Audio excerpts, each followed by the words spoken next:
o'clock.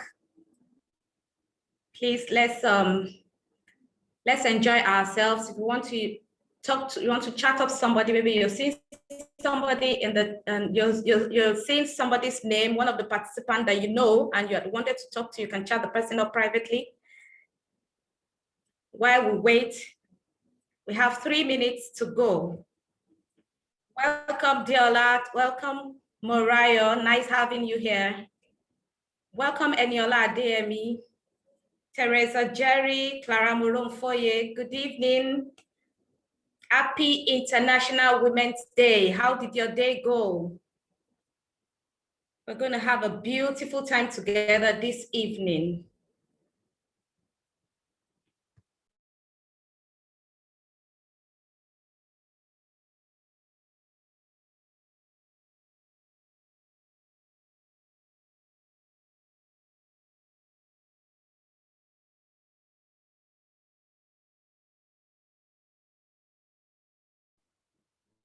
Thank you, Morayo, for honoring our invitation. We really appreciate you.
Okay, let's go.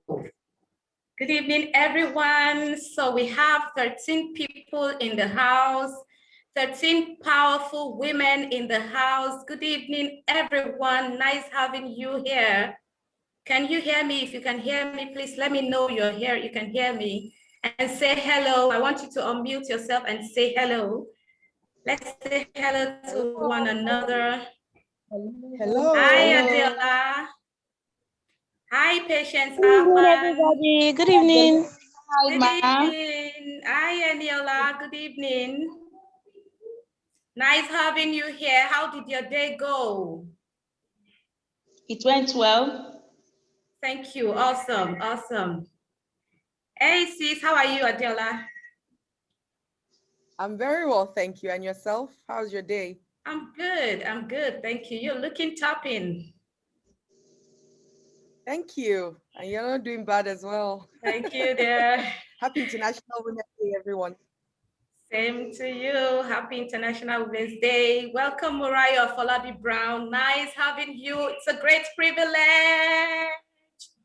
to have you here and to be hosting you. Yeah, good evening. You look good too. Yeah. Thank you. Thank you so much. Yeah, welcome.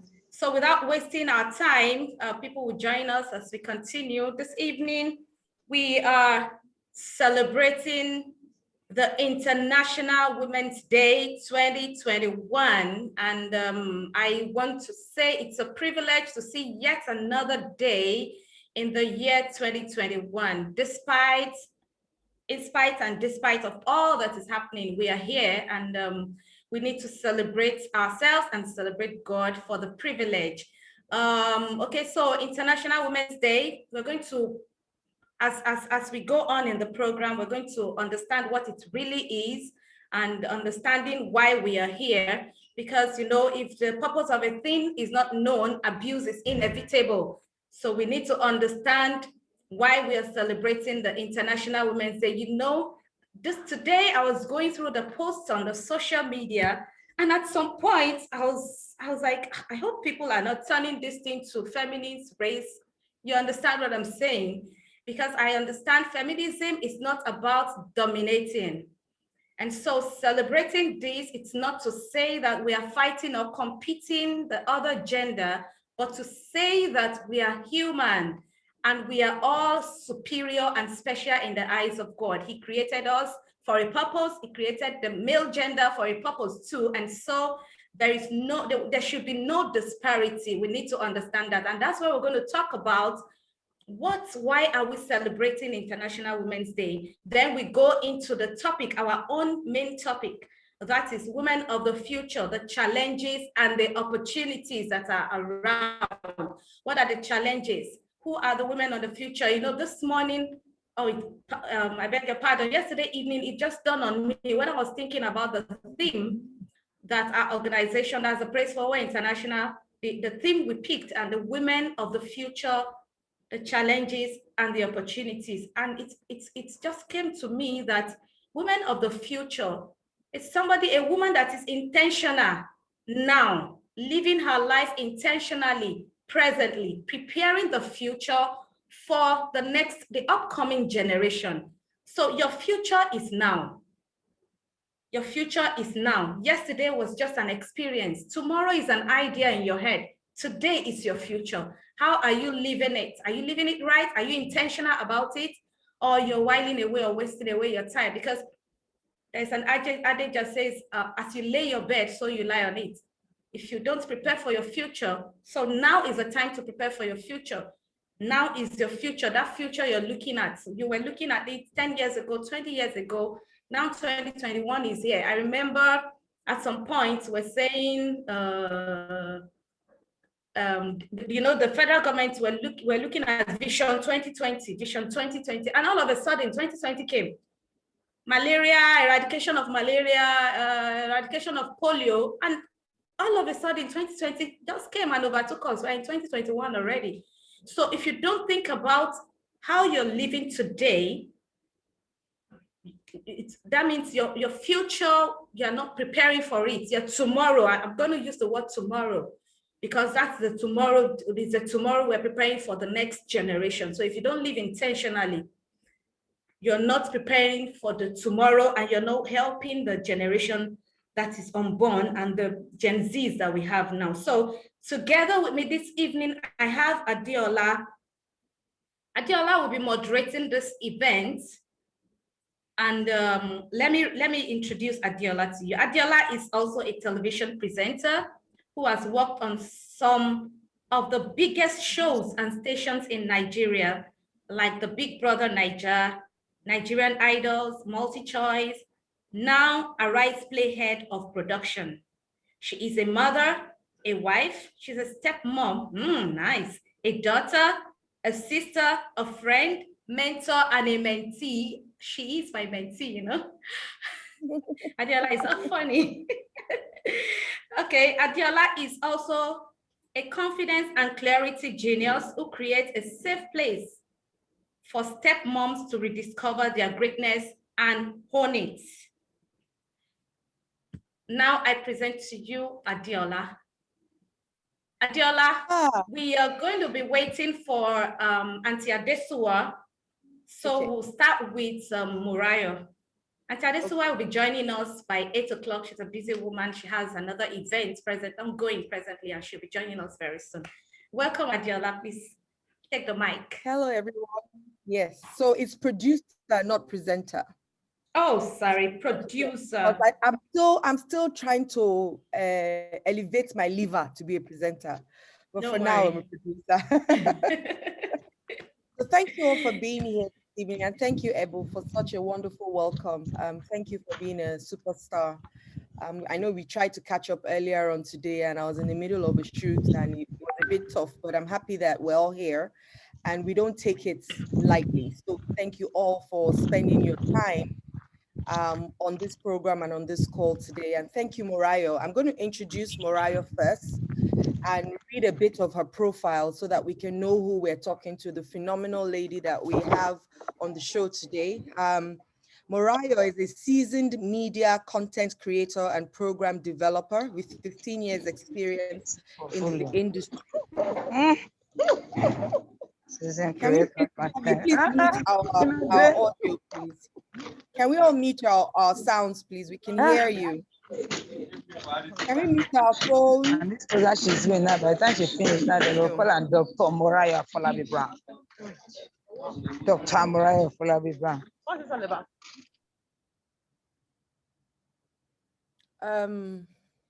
Sharon, I'm not sure if you're on the call. Can you mute everyone's call? Thank you. Okay. So she's fondly referred to as the queen of modern daytime television.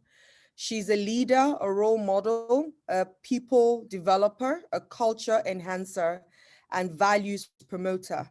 She's worked on projects as a project consultant and coordinator to an American company that is doing extensive work with Lagos State government on education. She graduated tops of her class at Rutgers University in New Jersey and is currently doing her master's at the prestigious Pan-Atlantic University in Nigeria.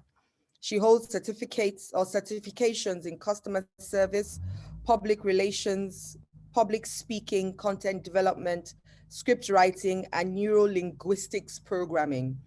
Morayo is the convener and anchor of the #1 breakfast chat show on Nigerian television, Your View, in which she has hosted over 1,800 episodes. Amongst numerous awards, she was recently recognized as one of the top 25 most influential women in journalism in Africa. Morayo, thank you for joining us. You are phenomenal, and I can see that already from your profile. Thank you for spending your time with us this evening. Thank you for having me. Appreciate it. So we'll just dive right into it so that we can hit the ball rolling. Now today, definitely we're talking about International Women's Day, and the theme is choose to challenge. I know that sometimes when you hear challenge, you think of a negative word. It seems like we're in some form of competition. Is that the way to look at that word? Let me ask first, or is it just an easy word that shouldn't be that much, or is it something that we've ascribed too much negativity to just because it's about women?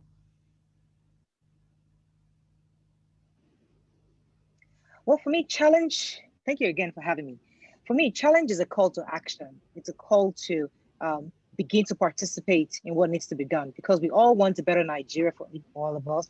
We want a better world. And I think the theme for this year, I choose to challenge, is a wake-up call that there's a lot of work to be done.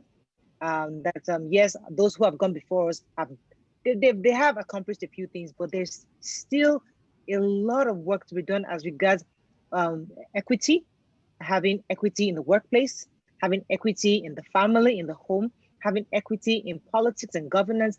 There's a lot of work to be done. We're still having issues where women are, patriarchy is almost has submerged the importance and essence of what God has created a woman to be.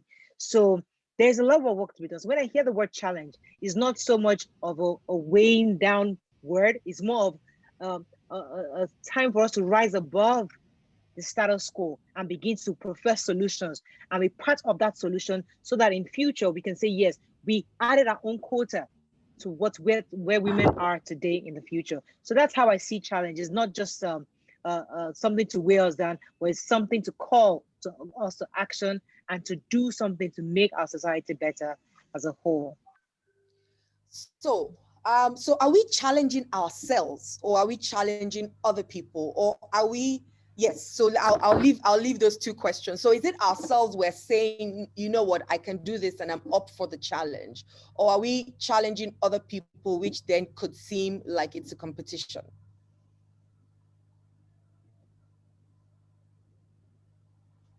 Remember when I started Your View many years ago, and you know, at the time, many people that on television, they were just men talking, especially about politics. When you see women talking, it's always about family, lifestyle, and all that. You didn't see women talking about politics.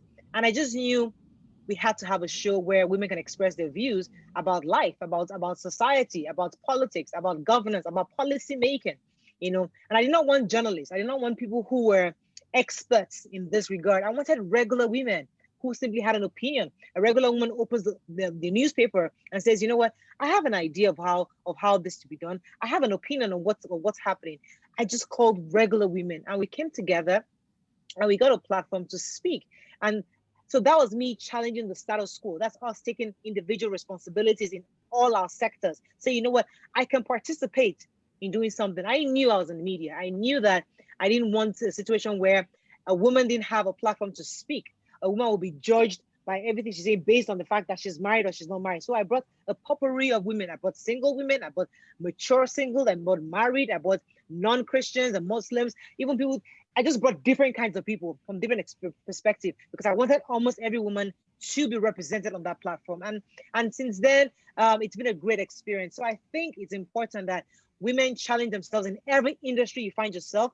Find that thing that has caused women not to have that limelight and become that change that will bring us, that will bring the women folk out. So therefore, I think the challenges are for ourselves. You are your best competition. You know, you must challenge everything you've done, every single. I see myself every day. I say, you know, Morayo, you have to do better than what you've done last year. This year, 2021, must be better than 2020. So I am my own number one challenge, and I have to, and that's pretty much how I handle things of challenge. Awesome. So I mean, I kind of agree with that point of saying that we have to challenge ourselves, because I mean, change starts from you. You can't sell something that you haven't bought yourself, you know. So definitely challenging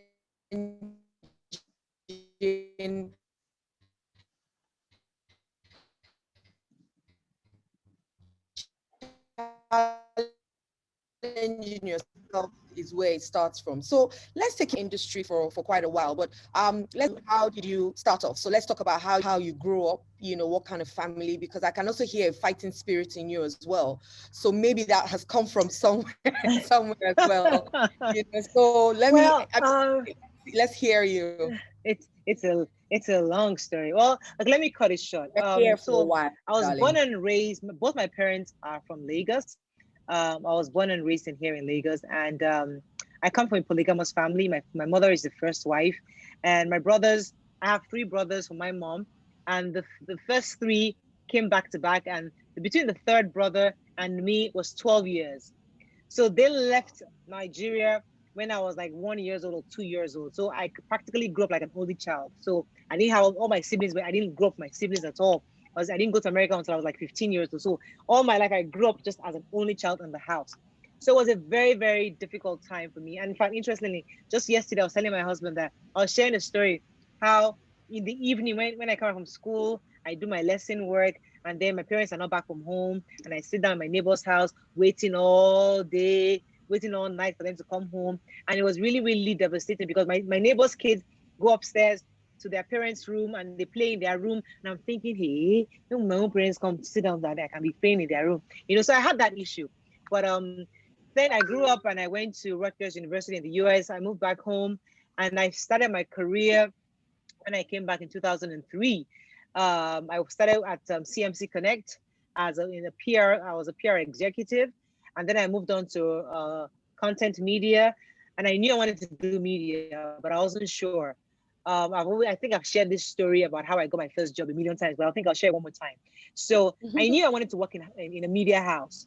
And the job I had prayed to God that time. I mean the job before I got fired, like I was in the house for a year and a half, like a year and a half exactly. And I was broke, no job, nothing. All I did was church, pray. That was it. You know, I did that for a year and a half, back to back every single day. And at some point, God told me that, you know, Morayo, you're going to work at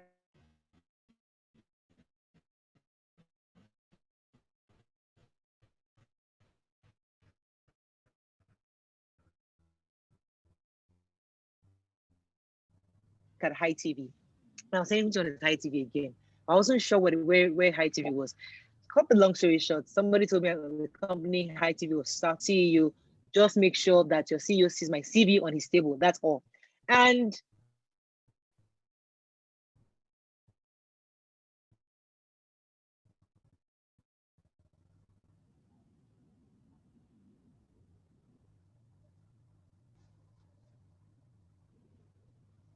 honestly, I begged his secretary. I cried out literally, and I told Madam, please, company is supposed to work. Hi, Morayo, I just saw your CV. You got the job. Starts January 10th, and that's how I started. And from High TV, I was went to High TV, went down. I got recommended for TVC. TVC hired me instantly, and that was it. And the show started because I told my CEO at the time that I wanted to start a TV show, and everybody was against me. Everybody was like, "What would women be sitting on television talking about? What? On what exactly? Is it about the market? Is it about this food? What exactly are you talking about?" But my CEO believed in me. He believed in my passion. He just stood by me and he said, "You know, Maria, I'm going to give you all the support you needed." And that's how it started. Nobody knew it was going to be successful. In fact, they thought that after about one quarter, I would get the message that nobody wants to listen to this show and go and face my work. But interestingly, we got better. I mean, people started asking about us. They wanted to be on those women's show. Gradually, we started getting that kind of equity, and it was interesting. We're going to be 8 years in May, and it's been a fantastic journey, and I'm grateful to God. So that's my life in a nutshell. So, I mean, I hear the comments of people saying that why would anybody want to sit down and listen to women? Because ideally women only speak about market and hair and all of that. And that's really interesting because it's I don't know where they got that from or where people generally have gotten that from, but it's also a bit of a male dominated industry somewhat, you know. So how did you get that courage to push on, you know? I mean, especially when everybody else said, aside one person, if you had 100 people, 99 people said you can't do this, and you only had one person supporting you. But I would say, yeah, keep going. Right. I would say I was clear on the objective from day one. You see, there's nothing more important as being crystal clear on where you're going. I was very clear what I wanted. And number one, I wanted a platform with only women. I've been under pressure to put at least one man. I said no. Secondly, I was clear that we're not coming to talk about fashion, lifestyle, all these kind of things, modelism. We want to talk about governance. What is going on in the country was very clear. Number three, I didn't want to become a celebrity. I was very clear about that because in the early days, as people started watching our show, I was under serious and immense pressure to become a celebrity. They wanted you, they invite you to these award ceremonies. They want to dress you up, make you up, come for this event, come and do this. I'm like, I'm not there yet. Nobody knows me. I don't need to be at your event. Don't call me for this event because that's not why I'm in this industry. I'm in this industry for a purpose. I was very clear. So when even my colleagues sometimes were putting me under pressure, I'm around now, let's go for these events. Now let's all do these things together. I said, no, when our time comes, they would come and look for us. We don't have to solicit for front page magazine. We don't have to solicit for attending major events. We don't have to solicit for being invited for this. No. When our time comes, they will call for us. So I didn't let anybody pressure me into being in people's faces or putting adverts out there saying, hey, we exist, come and look for us. No. I wanted to build ground up. I wanted to be organic. I wanted to take my time. I was willing to wait.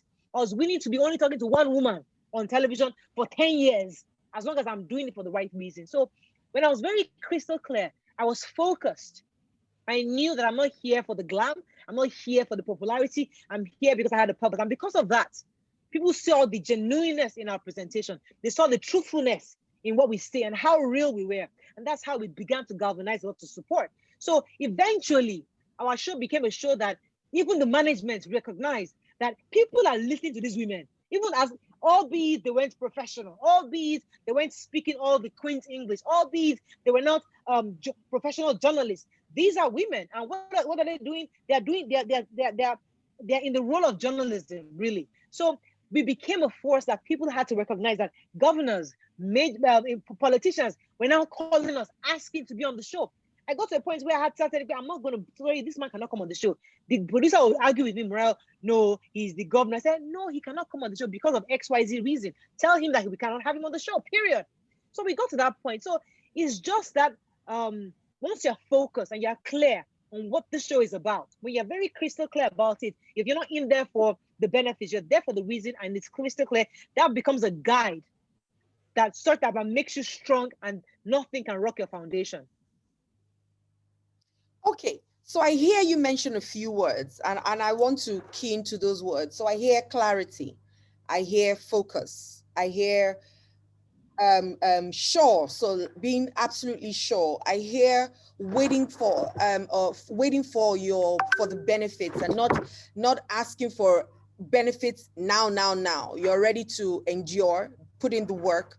And of course, I mean, this you say based on your field, but how should and how can, rather than using should, how can a woman put that in her daily life? So if you're going to advise me, for example, on how to live my life, will these words also still come through? Oh yeah, So if I mean, it's and I said, Morayo, please advise me. I'm about to do something. Advise me on how to do this thing, and tell me what you did that made you successful so that I can be successful as well. All right. So first of all, I think I'm still growing. I'm not sure I'm even there yet. We're all growing together. But there's one important word that I love. It's like my favorite word. And in anything I do, I have to consult this word. If I don't consult this word, I don't do it.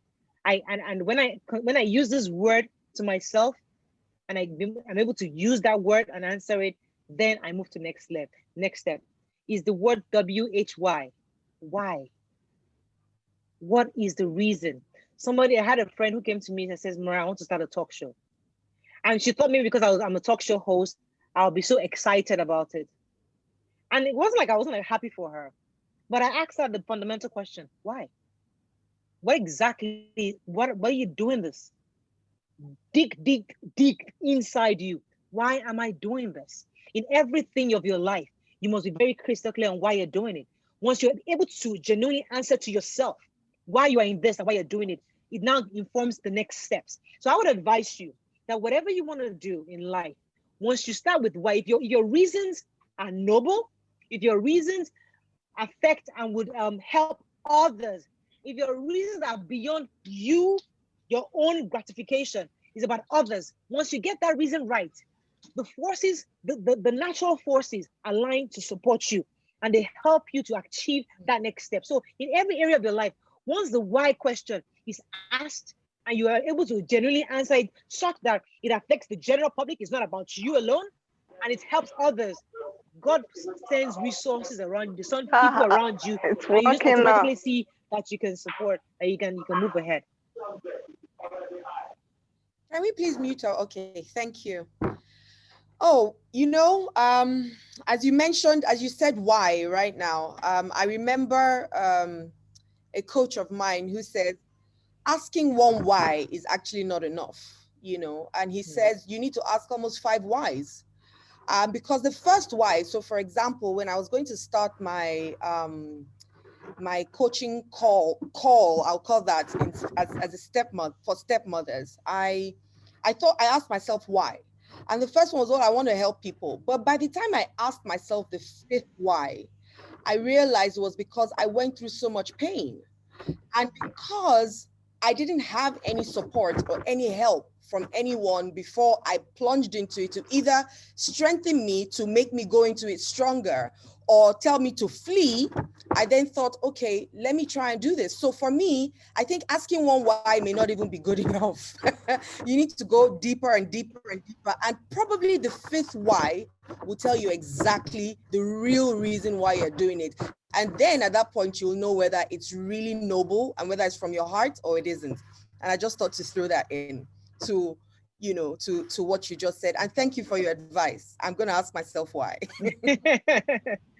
And I like the part where you said, as long as your heart's condition is noble, and as long as you want to serve, because I'm not sure that we understand that word. I mean, people want to do things for themselves, and it's not to say that it's a negative thing to want to do things for yourself. It's to also then say that if you only think about yourself, then whoever blesses you is only going to give you enough for yourself.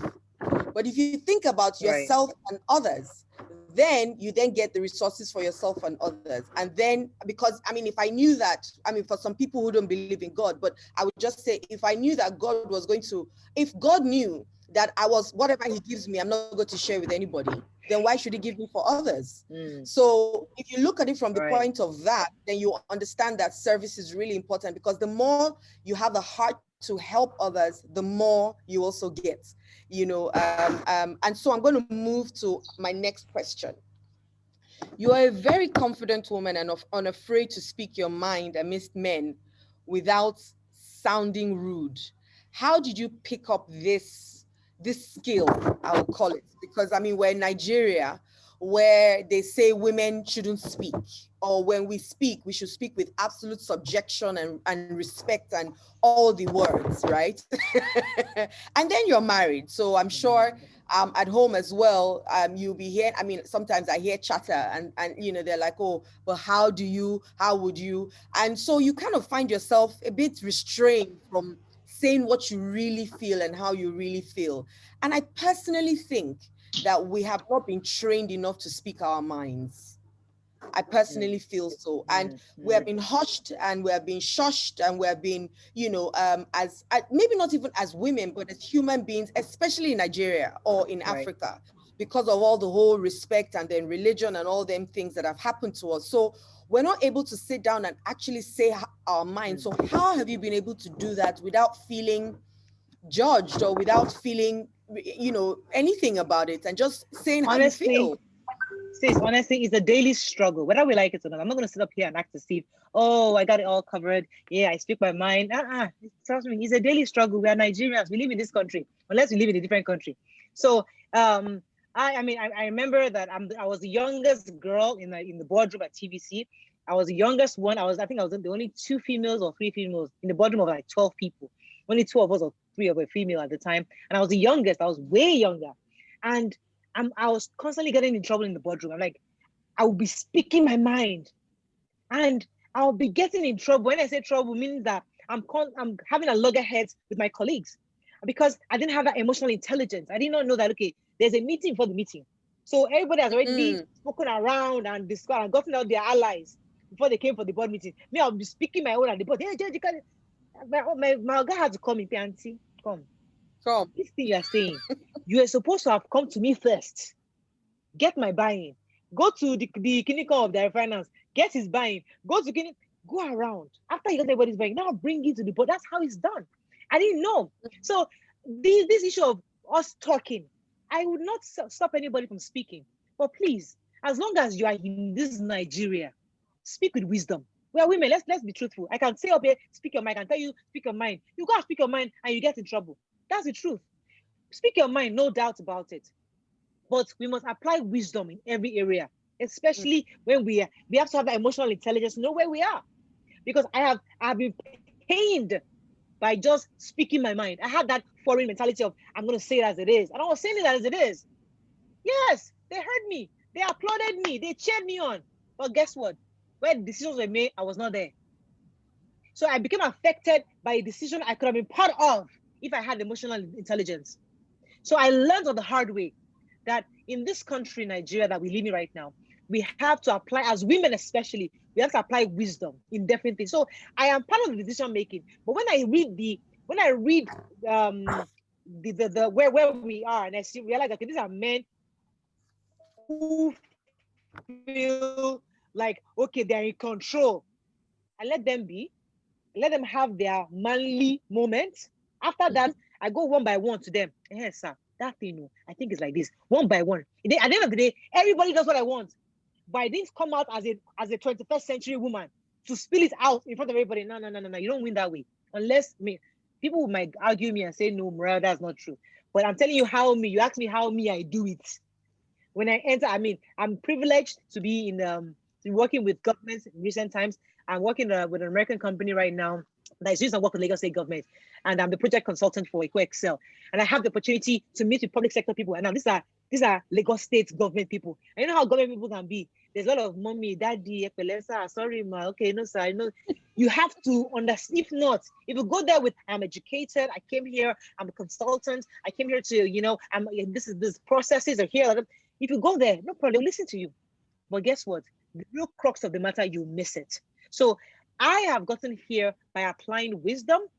I also understand where we are as a society as we speak, that we are still work in progress. That women, that 50-50 we're looking for is still a work in progress. As of today, it's not there. And because we're not there yet, to get the job done, I have to apply wisdom across board. However, my desire is that we begin as women to continue to educate and empower those coming behind us, such that they're empowered enough and empower the men, the boys and the girls. Let them know that both of you are equal in the sight of God, such that my children don't have to go through what I'm going through. But as of today, that's how I have done it. I apply wisdom across board. I love it, because I also, when I started off, I think, first of all, I was born, I'll say I'm a child of the industry, of the entertainment industry, because my folks were, my father used to produce Village Headmaster and direct it. My mother is still on, and she's a news broadcaster as well. So when I first of all, I'm not even sure that, I didn't even know that I was going to be in this industry. It wasn't something that I decided or thought about. I was just looking for the easy way out, and that's the truth. And my father saw through me. So fast forward back into now the industry, I also used to think that, I could just say it as it is. I'll go to places. I remember one of my boss asking me one time about something, and I said, do you want me to tell you the truth, or do you want me to lie to you?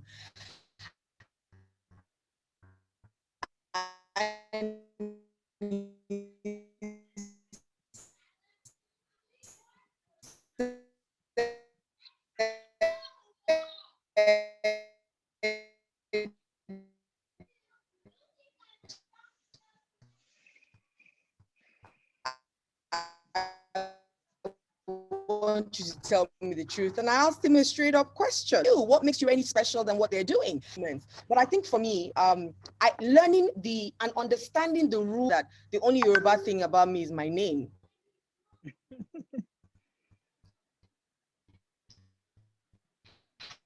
However, in Nigeria, so I now learn how to, so I might be stuck, how would you like it? And I think also that has also kind of helped, and I think would also help, because normally we'll think as women that, no, we're women, girl power, we can speak, and at the end of the day, you sometimes lose out.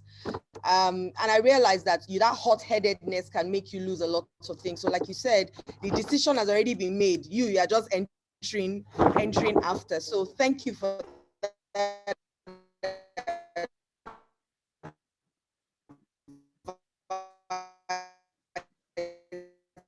And I really hope that women out there are listening, and the nuggets you are dropping here today, because I think they're down the boardroom. So let's now bring it home. So women are taking over boardrooms, and men are becoming challenged, or it's bugging them a little bit. Maybe let's not call them challenged, but it's bugging them a little bit. So how have you been able to handle this as a married woman? Well, the married thing, okay, so I think it starts from the foundation. I always tell people that ask me these kind of questions, as much as I would like to say, oh, I'm doing it right. No, trust me. I think I married a good person. I married a good man, and he's a man who's confident in himself.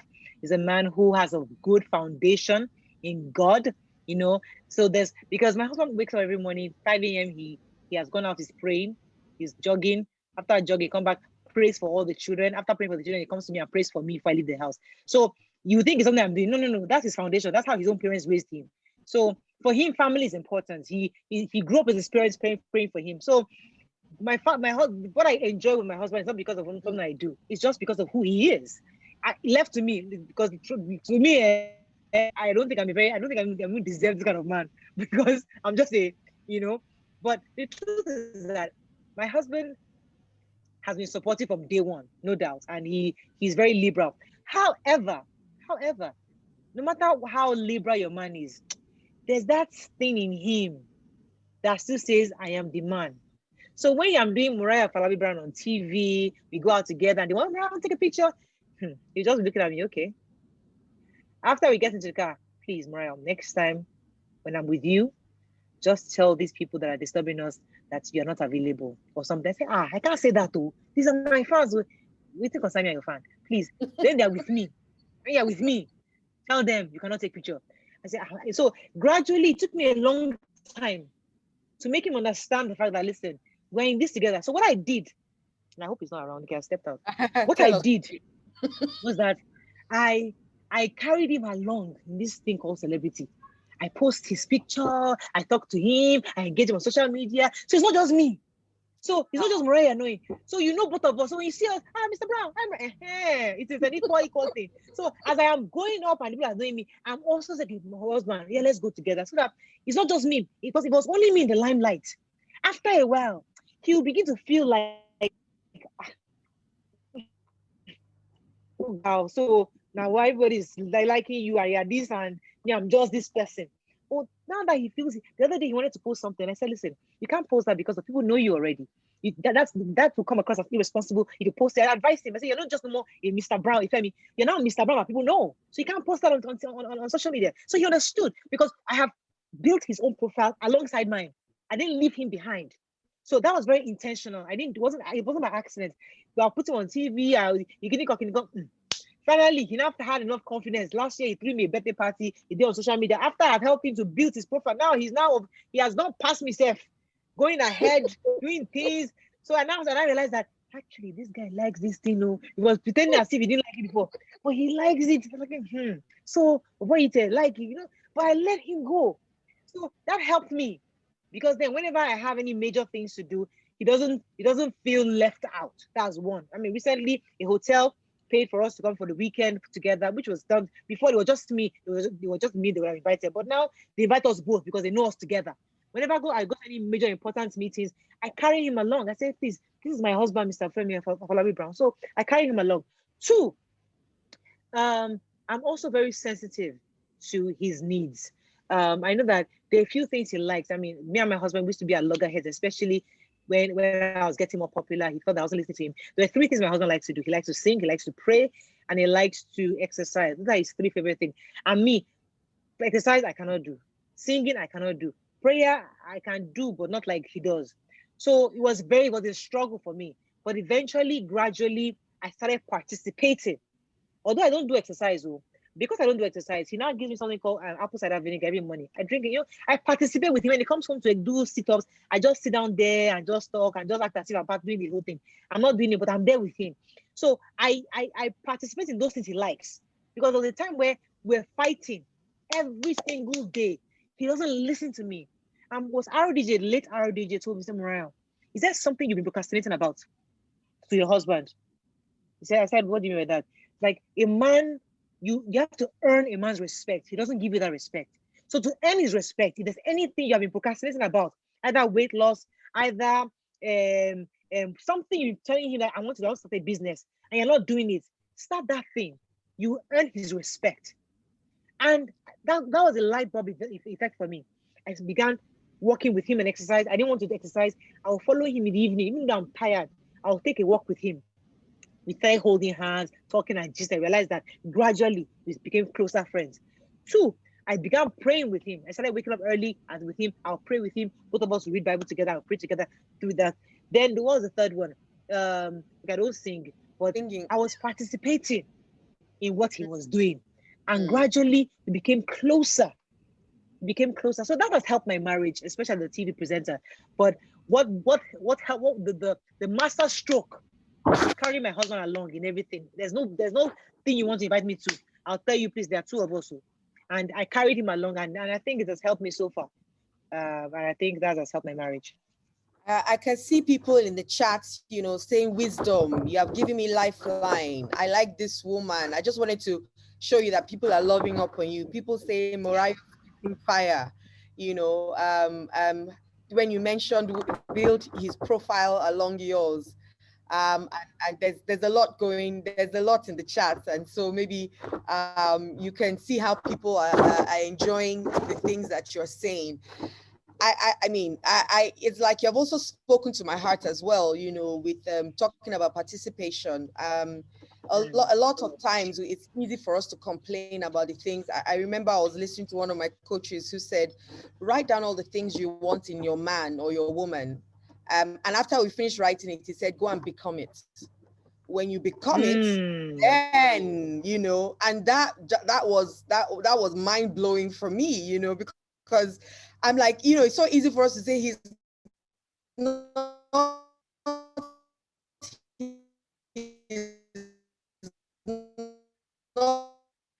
and like you said, you go through all those moments of not understanding, communicate clearly, enough for the other participating and making him feel special. I mean, there's even double wisdom in now also building his own profile and making him also feel like he's part of what you're doing. Not many of us have that kind of sense, but we thank you for teaching us how to at least include that. And I'm sure some people will leave here today and would have learned something. I certainly have. So we'll talk about now the future woman in how is the future woman in defining traditions and stereotype. How will this affect marriage and the family in future? Well, I mean, when I was thinking about this question, I was actually thinking of it in the terms of COVID, but it's okay. I'll try to take it in this regard, because the truth is that, as I said before, we're work in progress, and our desire is that we do make the change that we desire as soon as we can, so that women can have that. We can also have that same leverage that our male counterparts have.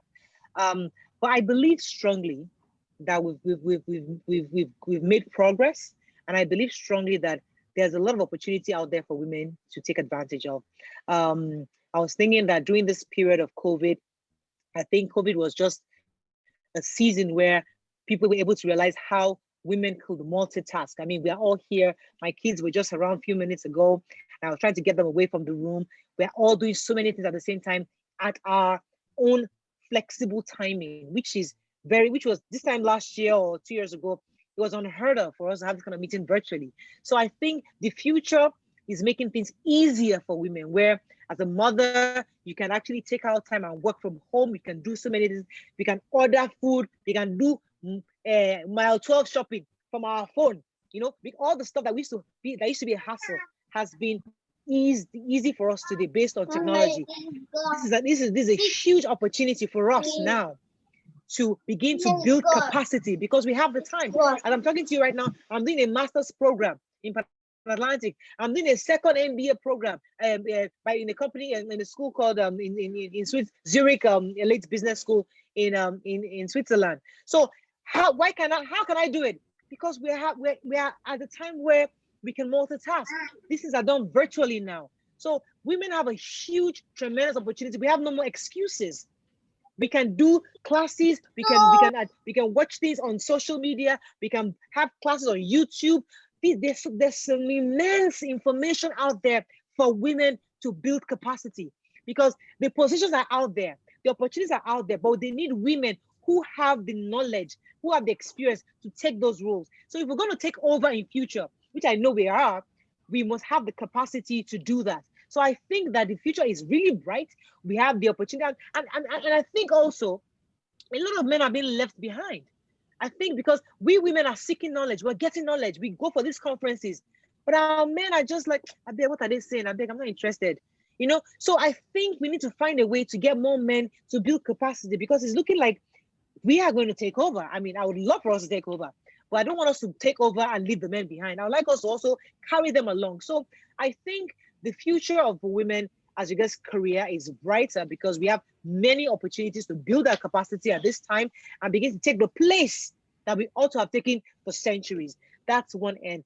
Secondly, on the issue of issues of stereotypes, the issue of patriarchy, issues we have gender inequality, I think that yes, there's a lot of work to be done. And I think as women build capacity, both in the corporate world and politics, they begin to have that leverage. Because imagine, I was at a seminar earlier with Abike Dabiri, and she was saying that right now they have very few women. I think about 30-something women in the assembly. Imagine they had 300, 200 women. A lot of work would be done. All this issue we're talking about, gender equality, would have gone past it by now.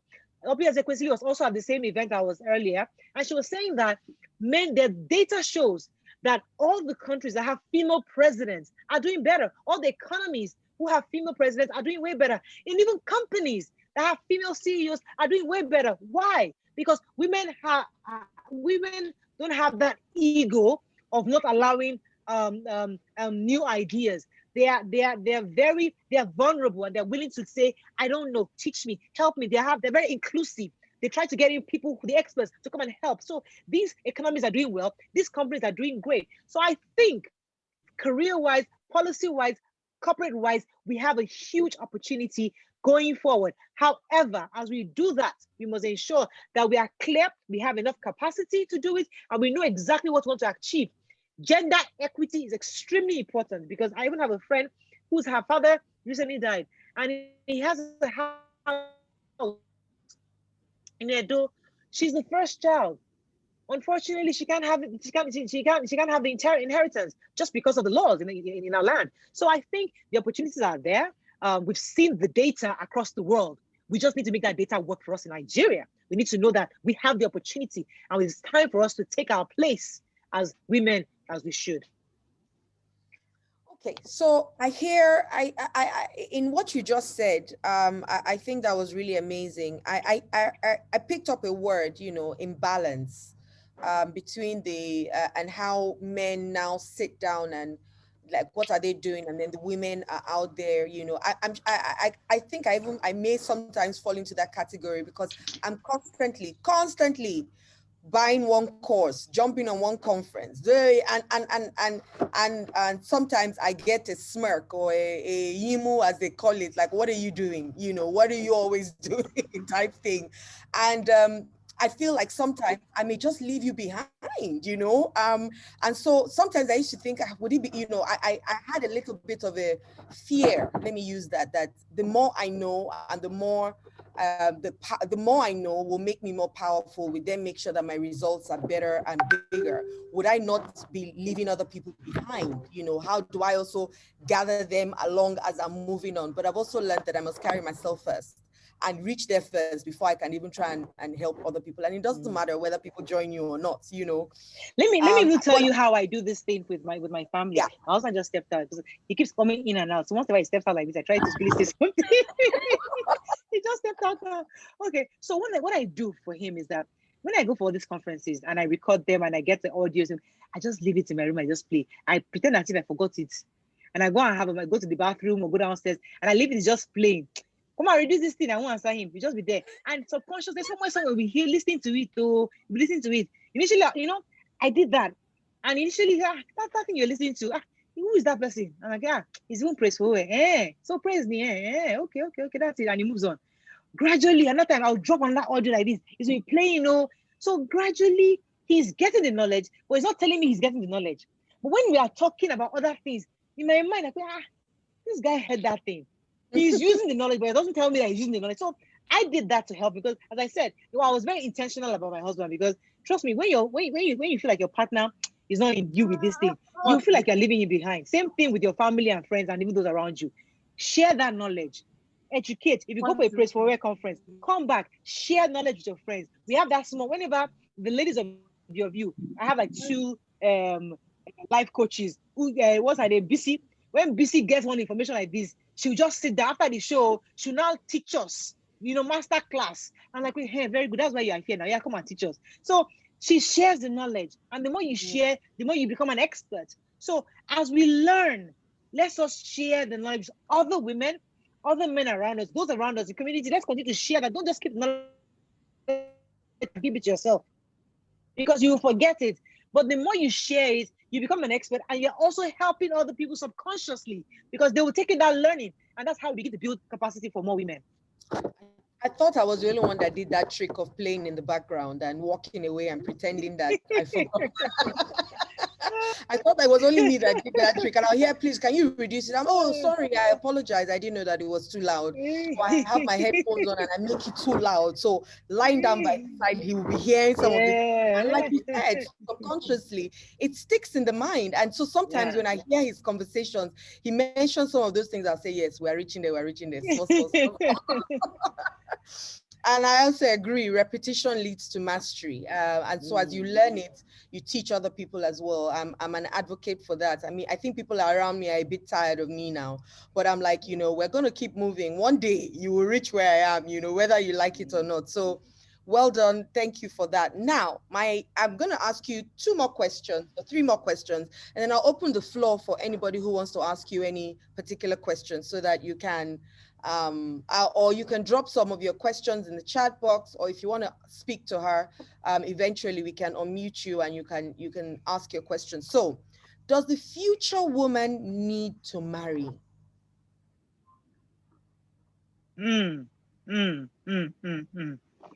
Oh, these kind of questions, eh? Does she need a husband to complete her? Okay, so that's easier to answer. Absolutely not. I knew. So absolutely. So absolutely not. You see, that's what we're trying to advocate for. A woman should not be judged by who she's married to. If you're married, good for you. That's an addition. But you as a person, you are enough as a person. And I think what our job is to begin to change how we respect women, regardless of who they're married to, who they're married to.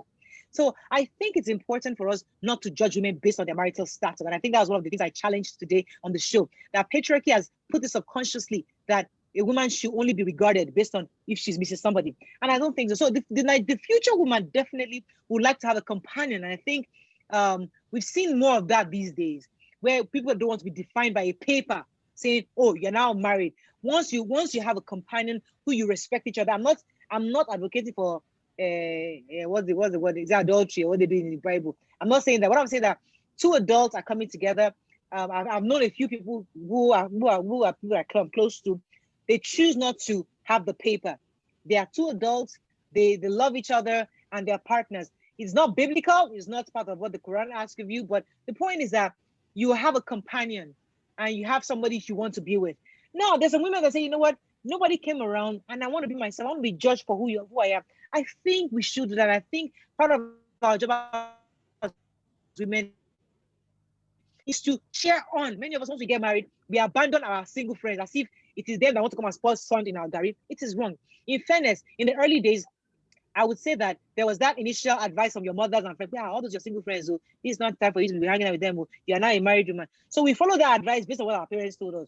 But I think as we grew, we realized that what is your single friend looking for your husband? Of course not. She wants her own husband. So I think I snapped out of that very, very quickly, and I was able to reconcile with my old friends. I mean, we still hang out till today.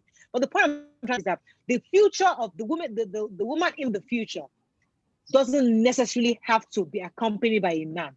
However, if she chooses to have a companion, either by paper or not, she deserves the respect because of her accomplishments, who she has become, not because of her marital status. And I think we need to begin to drill that into the minds of young people and even the future women in future. Oh, thank you for that. I hear you on saying that you need to have people and you need to have keep your friends, and not. I remember before I got married, I felt like the best thing to do was everything that I wanted in my husband that I didn't have and I had in other people, I needed to cut those people off from my life because they can lead me to temptation. However, I realized a bit late that I made a mistake, because I believe that it takes a village to actually to groom a person. It doesn't matter whether you're a child or an adult. So it's important that you keep the people that give you the things that you need, or the things that fulfill your essence, regardless of whether you get it from your husband or not. You must get it from somewhere so that you feel like you are complete. So that's really, really, really, really good. So let's talk about your daily activities. What's your day like? What's a day like in your life? Oh my goodness, a day in my life. Yes. Okay. Do you have any things that you do every day? You know, what's your day like? I tell people I work 4 jobs.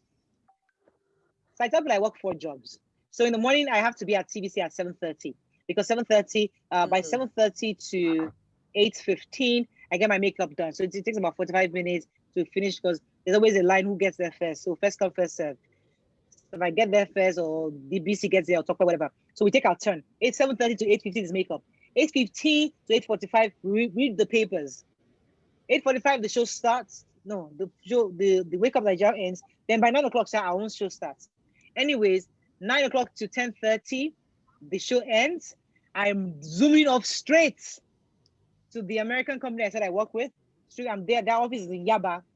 I'm there on Mondays. I'm there on Mondays and Wednesdays. Then same routine Tuesday. Tuesday I'm in Alausa with the Commissioner for Education. I work with her also, because I liaise with her at the company. So Tuesday and Thursday I'm with her. In the evenings of all these days, I am running my own personal media agency, media company, because I have 2 clients. I have a supermarket client who I'm working for. I have another another bank client I'm working for. So in the evening, I'm returning their mails, sending them all my invoices, getting my guys to do their activations here and there. On Friday, I try to leave Friday light so that I have time to breathe the family. But Fridays, I have meetings at Maryland, another important client, every Friday, 11 o'clock. After that 11 o'clock meeting, I think I'm done. So by 2 p.m. we're done. I go home, I rest. Saturday, I'm off to Ibejuleki for Pan Atlantic University. I'm doing my master's there. I go there for the meeting. I come back, it's from 9 a.m. I leave the house at 6 a.m. in the morning. I come back home around 7:30, because I leave there at 6 o'clock. And Sunday is the only day I have to rest. So that's like my typical. So what do you do for fun? What do you do? What do you do for fun then?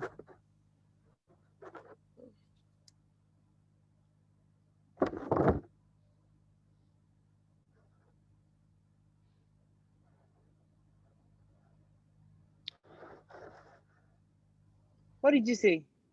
Sorry. So what do you do for fun? I thought you were talking to somebody.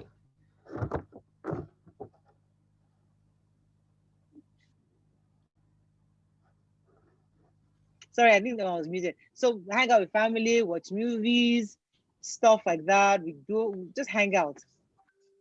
And what's your self-care? Do you have a self-care routine?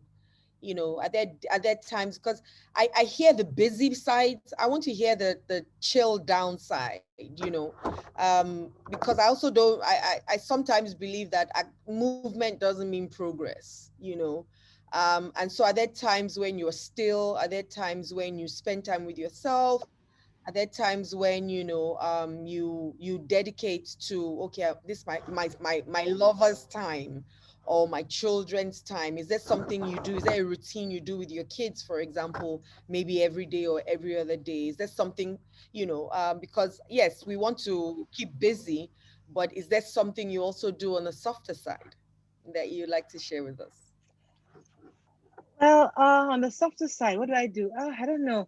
Recently, I haven't done much, but I mean, we hang out, we just watch movies, and once in a while, I just try to do stuff. But I'm not really sure. I think recently I've been very busy with all my schedule, but my hope is that once I'm done with schoolwork and all that, I begin to do other things. But for now, I'm in that season where I'm investing in myself, my education, and that this is what is required right now for this season. But eventually, once my schoolwork is done, I can now come into that other part of letting my head down and other stuff.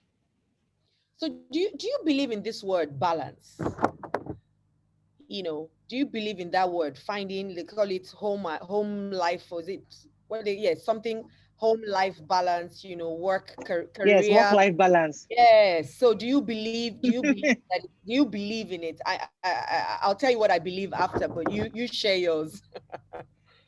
Well, you see, the way when it comes to women, they talk about work-life balance. They don't ask a man if there's work-life balance. So for me, I think it's even a sexist question. Either way, I think I don't know. I think for my own balance, I think it was very deliberate in the early days, and I think that we were very intentional about how we went about it. So, for example, I made sure my house was close to my office. I tried to give that room to be able to multitask. I don't like to see myself as a multitasker. I personally don't think that all women can multitask. I'm one of those women that have difficulty multitasking, but somehow I make it happen. So it's not easy, but the truth is that I think balancing it is not always easy. Something has to give, whether we like it or not. At some point, my kids always complain, "Mommy, how come you go leave so early?" Even this morning, interestingly, my daughter came to me and said, "Mommy, why can't you take us to school? Must it always be daddy that takes us to school? Can't you take us to school?" And I'm thinking, well, your daddy is an employer of labor. Me, I am an employee. I'm still working for people. So, there's always that issue of how do we balance things out. So I'm constantly having that conflict, but I think somehow we make it work out as women. Yeah. I think it's more of a harmony than balance. I think it's a nice dance. And so everything just comes together as harmony rather than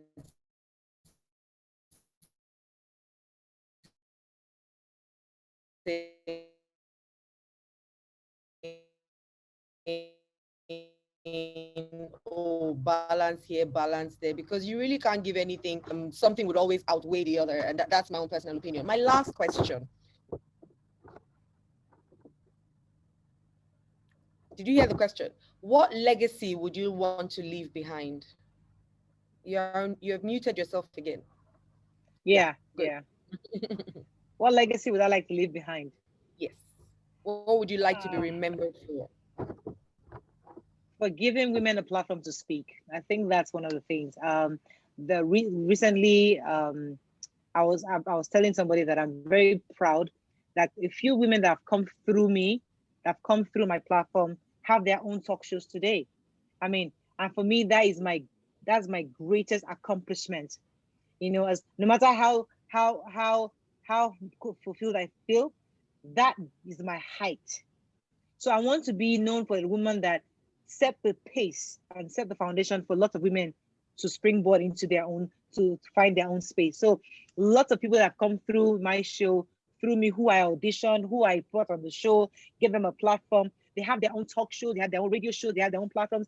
And that gives me a major thrill when I watch it and people send me, I'm like, it makes me happy that these people came through me, that they knew them through your view. And that's a major fulfillment for me. So I always want to be known as that woman. I gave other women a platform, and my desire is that I'll build more platforms for women to speak and be heard, not for speaking sake, but to be actually heard is my desire. So thank you very much, Morayo. You have dropped so many diamonds. Like I said in the chat box, people are dropping all kinds of things, and all kinds of it's like they're getting rema, as they call it, from some of the things that you have said. There's somebody who has a question here, and she says, what is your advice to a woman who earnestly desires being a voice in a religious environment where women mostly are expected to be silent? What are the best strategies to break the jinx, she asks. Okay, well, I would advise you, first of all, as I said, why? Why do you want to speak? Why do you want to be heard? Be sure, be clear why you're doing this. Talk, dig deep. Why am I doing this? So once you're clear on the why and you're sure what God has told you to do, then you can now begin to talk to people about it. You see, you were in the best times. Everybody has a community on social media, on Facebook, on Twitter, on Instagram. We all have platforms. So the idea is applying yourself, serving. One thing I have not said today is that I served in the house of God. Oh my goodness. When they say serve, wake up in the morning, I was amongst those people we're in church.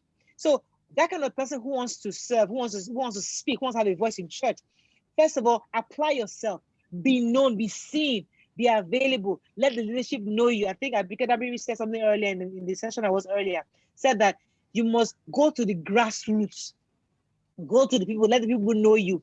And as you build capacity, they will give you a platform. You can create a platform, and you can even create your own small platform. It could be women who are between the age of 18 and 25. You have a small community in church, and gradually you're speaking, you're talking, and as you build capacity, gradually you get noticed by the bigger and larger group. So find that thing where you want to apply yourself. Find the why, and with that why, you find your message. When you now get your message, find a community of people that will listen to that message, no matter how small. Gradually build it, and don't be afraid of humble beginnings. There's a time to sow. There's a time to have just 2 people in your audience. There's a time to have just 10 people in your audience, and there'll be a time for 100 people. It is gradual. Don't be discouraged by only 2 or 3 people came to your small meeting that you called. It's gradual. So I think we're in the best times where social media is available to us, WhatsApp is available to us, online platforms are available to us. Get your message right. Make sure you have the why. You have able to answer, why do I want to speak? Once you have the message, you begin to share that message, and gradually you build your platform and you'll be heard, and you now get that opportunity to the larger church where people will now say, that is our whole meeting one WhatsApp. Let's bring that. Let's go and talk up to women's event. From there, people start knowing you, and before you know it, you become a pastor. Not a pastor, but at least you become somebody that is formidable within the church to be heard. So, Mrs. Clara, did she answer your question? If you want to unmute yourself and quickly, was that clear? Was that good enough? Okay, so I'm not sure if she's still, if she's still there, but I was trying to see. So, okay, people are saying lovely insights, great insights. Thanks. Finding your why opens up opportunities. The struggles continue. I am on this table, oh, someone said. Yeah, so it has been really, really wonderful, spending this time with you. I personally, I've learned a lot, and I may not have met you in person, but I believe I know you. So when I see you, I'm going to tell you that it was me and you. And for some funny reason, this is the first time I'm ever doing this. I would have said no to praise maybe 2 weeks ago. But I thought, you know what, I want to break that jinx of hiding behind the camera and being in front of the camera and saying, and just telling myself that I can do it. So thank you all for having me and having Auntie Morayo. And I'm sure you can see my small one in the background saying, excuse me, mommy, but hold on. I'm on a call. So thank you so much for being with us tonight. Thank you. Really appreciate your time, and we don't take it lightly. Thank you very much. And I'm sure we'll see again very soon, and it will be, celebrating other bigger things for you and for us. Right. Thank you so much. Thank you. Thank you, Adeola. Thank you, Morayo. Morayo, I still want you to hang in there while we try to wait for Auntie Adesuwa. But before then, I'm not going anywhere. Oh, good. Thank you. Thank you so much. So I just want to say we appreciate you. Adeola has done a good job. Well done, Adeola. You saying that it's your first time. You've done so well. Well done, Adeola. Thank you so much. Nobody would have done it better, really. Yeah, well done. Okay, so Adesuwa, Morayo has really dropped a lot of bombs. And one thing that stood out for me is that aspect of wisdom. Playing it with wisdom, While I was thinking about this program, I was like, okay, so what is it that we want to tell the women? We want to fight, we want to talk. But we've all heard now that with wisdom, you don't have to struggle, you don't have to fight. To be an influencer, everything will gravitate towards you. You're not competing with anybody. You're competing with you. You're competing today with you of yesterday. How well have you done? Not another person. Like I said when we started, we are not competing with the other gender. Fine, we're talking about equity. And when she was talking, she mentioned the patriarchal system that we practice here. You know, I handle a lot of child sexual abuse, not even children, adults, university students. And over time, I have come to understand, you know, when they say it's the girl, the way she dressed, what she did this and all that, you know, I have come to also understand that this patriarchal system that we practice in this part of the world has done a lot of damage.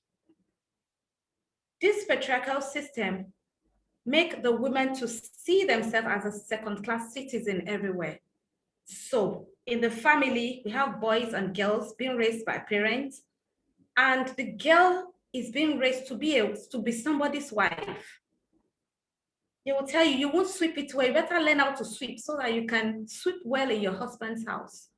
Learn how to cook so that you can cook well. In fact, do well academically because you're going to marry somebody and the boy child is left to just be.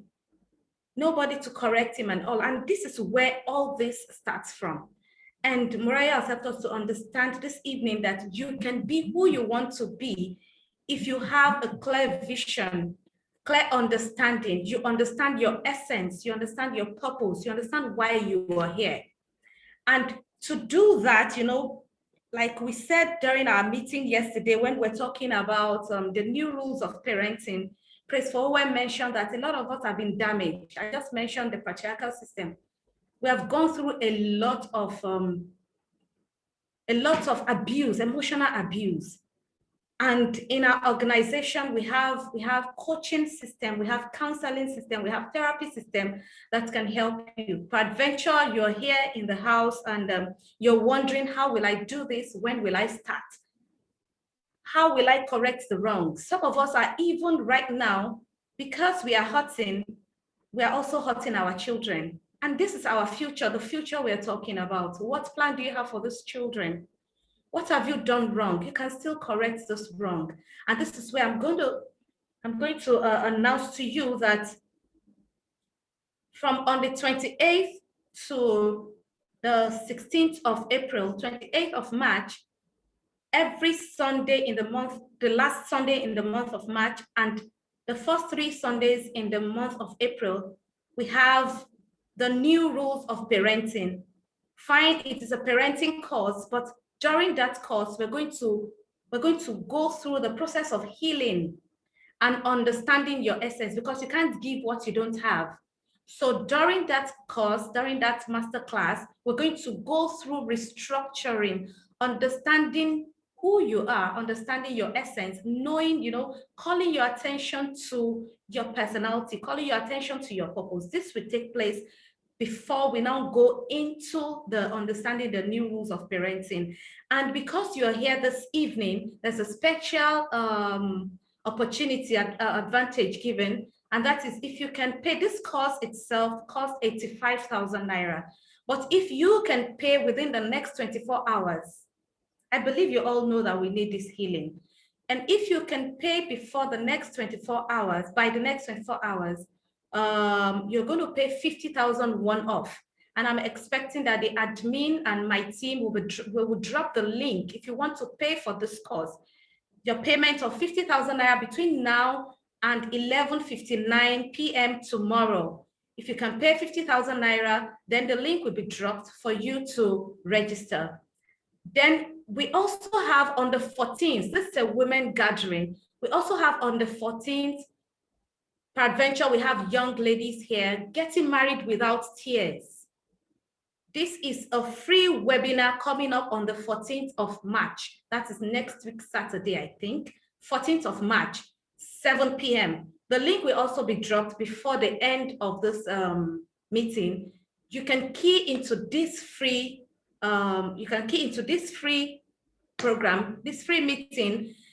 This meeting, I believe, you know, Morayo was talking when he was saying that means She listens to Praise for Where, and she plays she listens to Praise for Where in her house, and she allows her husband to, all those learnings, they are part of the things we need to be the woman of the future. You need to equip yourself. You need to learn the skills. You need to understand all those things to live a good life, so that you will not end up like I used to say before I met Praise. My life was, thank God for everything though. So we need to understand the abuse is so deep, the domestication and all the abuse, rejection and all.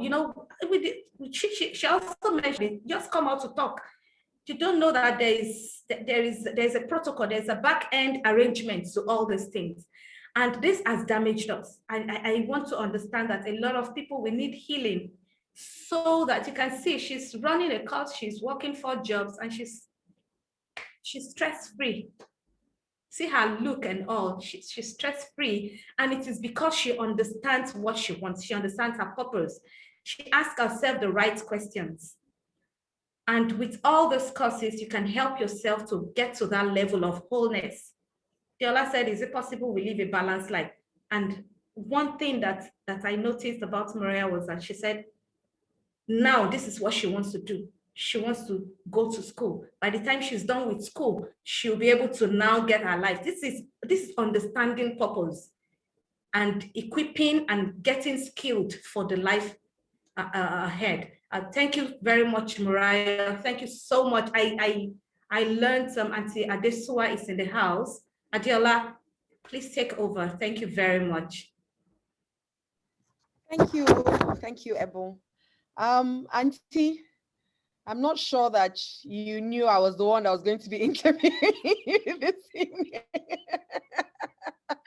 So I knew it was going to be a shock. And this.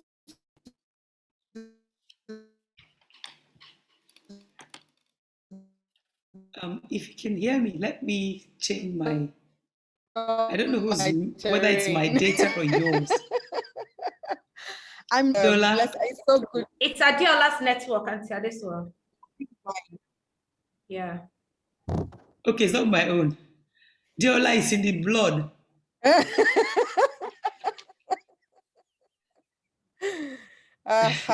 So good. You were running away, but I was running. I was running.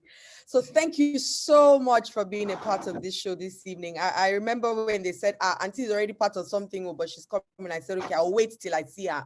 Then I will shock her. So I'm going to introduce you quickly. So you need to do that. Let's just go straight to the point. No, but you have to give accolades to who accolades is due. They didn't train me like this, not to say anything. So I must say something. I must, because there might be some people here who don't really know you. So I need them to know the woman of substance that we're talking to this evening. And so Auntie Adesuwa has conducted hundreds of interviews, including top politicians and capitals of industries, such as the Vice President of Nigeria, Mr. Yomi Osinbajo, CEO of Alphabet Inc. and its subsidiary Google, Goodluck Ebele Jonathan. I mean, the list goes on. Fela Durotoye, Vice Chancellor of Unilag.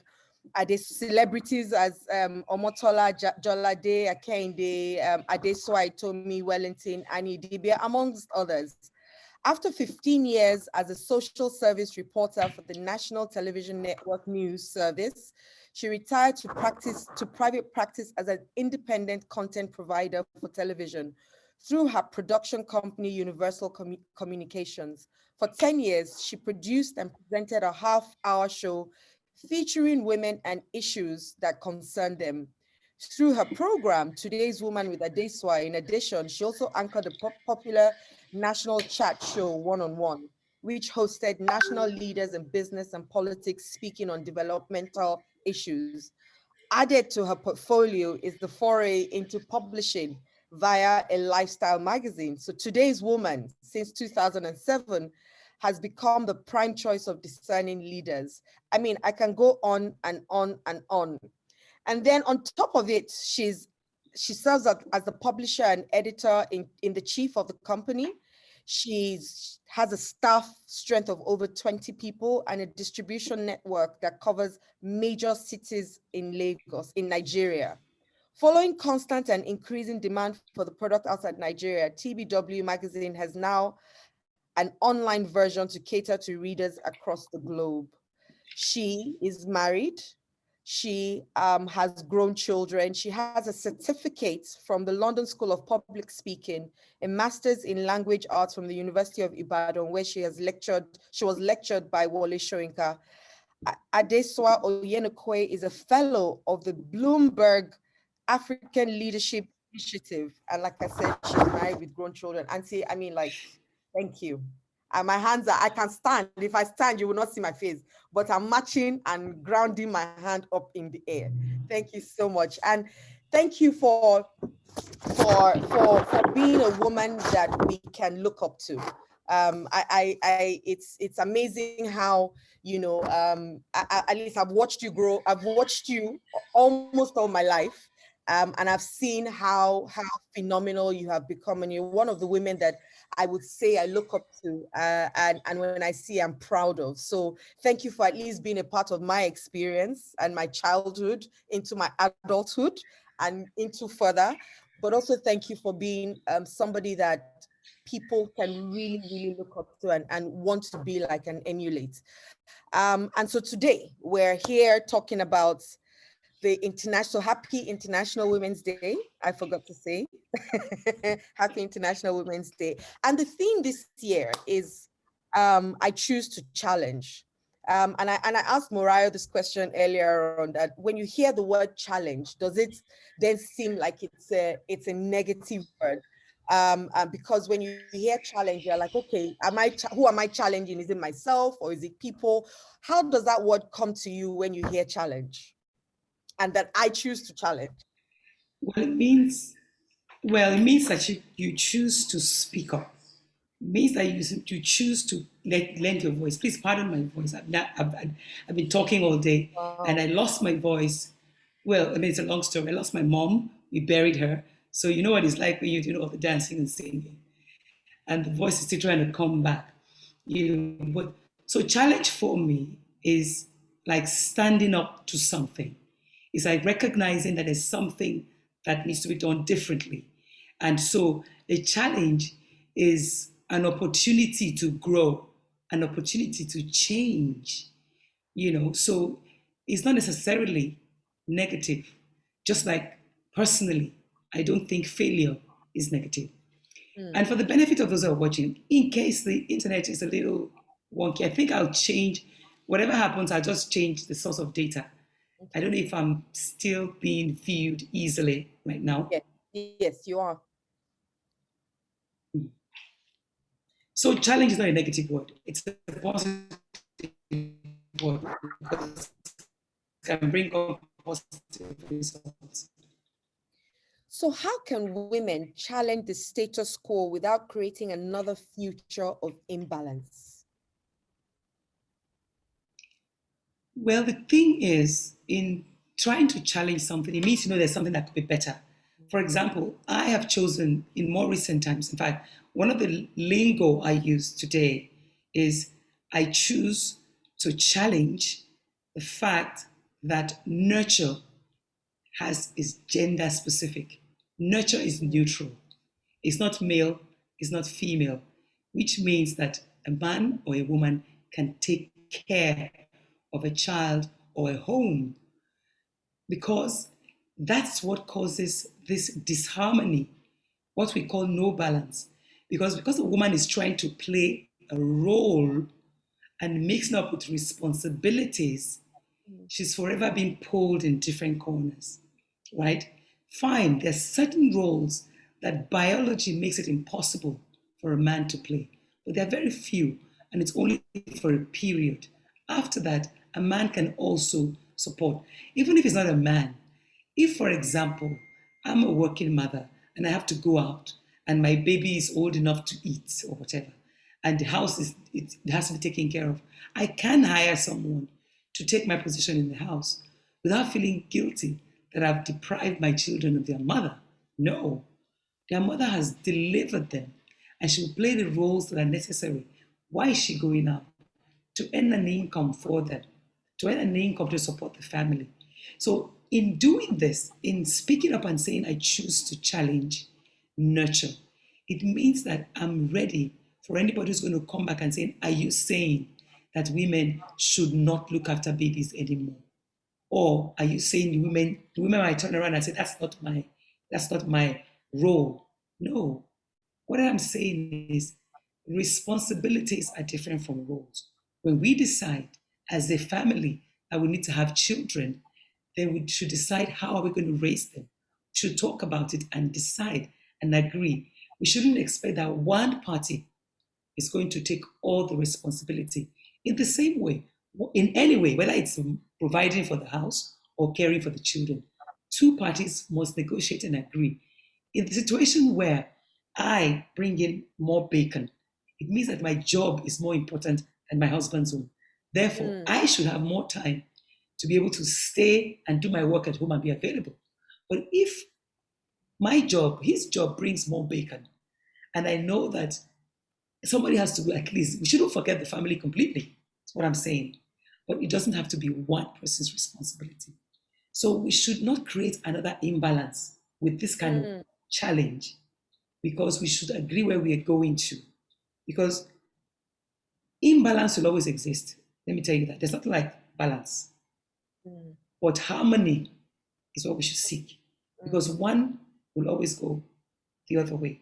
I don't know if you can see me. When you have a scale and you put things on it, just a little wind can tilt the scale a little bit.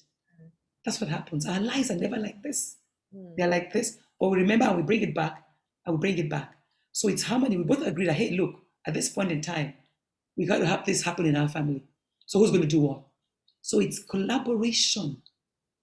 Collaboration is what we should be seeking between couples, because it's couples that bring children to the world. That's where these children are going to populate the world. What kind of children are we unleashing into our society? Dysfunctional children, like the ones that praise is seeing his foundation. What kind of children are we seeing? Dysfunctional homes where the father is dissatisfied because the mother speaks back and so he hits her. Or where the mother is dissatisfied with what the father can bring and then she's looking for other means to earn an income and she's abusing him, or they forget the children in the house. They don't realize that these children are the only things that are going to be able to give to the world. So it's very important that we sort out families. And the only way we can sort out families, if we agree, what matters is a male and a female, or members of a family, must collaborate. We have all kinds of families now, single parent families, whatever. Whatever the family is, right? We must realize that collaboration brings harmony and not balance. And I choose to challenge the fact that nurture has gender. I think we can just kind of go home right now, everybody. And if I don't hear anything again from what you have said, I am satisfied.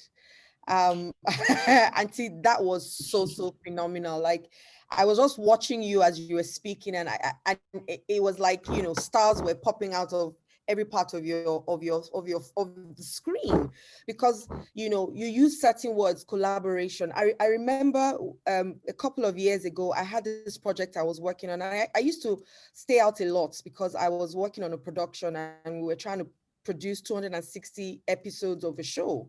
And I remember coming home one of the days and my daughter asked me, "Are you auntie or are you mommy?"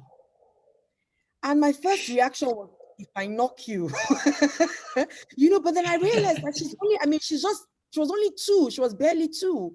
And then I called her and I said, "I'm sorry, I probably have not done what I should do, but you need to also understand that, do you want to eat biscuits?" She said, "Yes, mommy." I said, "Mommy has to sometimes go out to be able to bring the biscuit home." And so now she says, "Mommy, wait, are you coming back today?" Are you coming back home? I'll say yes. Are you coming back today? I'll say yes. Are you sure? You know, so we have that conversation, and it's also something that my husband and I do. We ask ourselves, so what's your week like? What's my week like? Let's look at it. So when I'm home, you're away, and when you're home, I'm away. And I mean, a lot of times we try to balance it out. So as I hear you speak, I'm like, okay, we're kind of doing something right, you know, and I hope that other women are listening to this as well, because before you came in, I was saying, I don't believe in balance, I believe in harmony, because nothing really is balance, you know, and sometimes it's also a phase in your life. So a phase in your life right now could be, I'm focusing on my education. And so everybody, and it's also to learning how to ask with grace, and asking people, like, I remember before you came in, I was saying to people that this is not my turf. If Praise had asked me to do this just a month ago, I'd have said no. But I just said to myself, hey, what the hell? I mean, try it, you know, and ask people, say to people, please forgive me. This is my first time, so give me grace. And I feel like we should do that more, you know, with the things that we do in life. So I completely applaud you for that answer. So let's talk about today's woman. What inspired today's woman?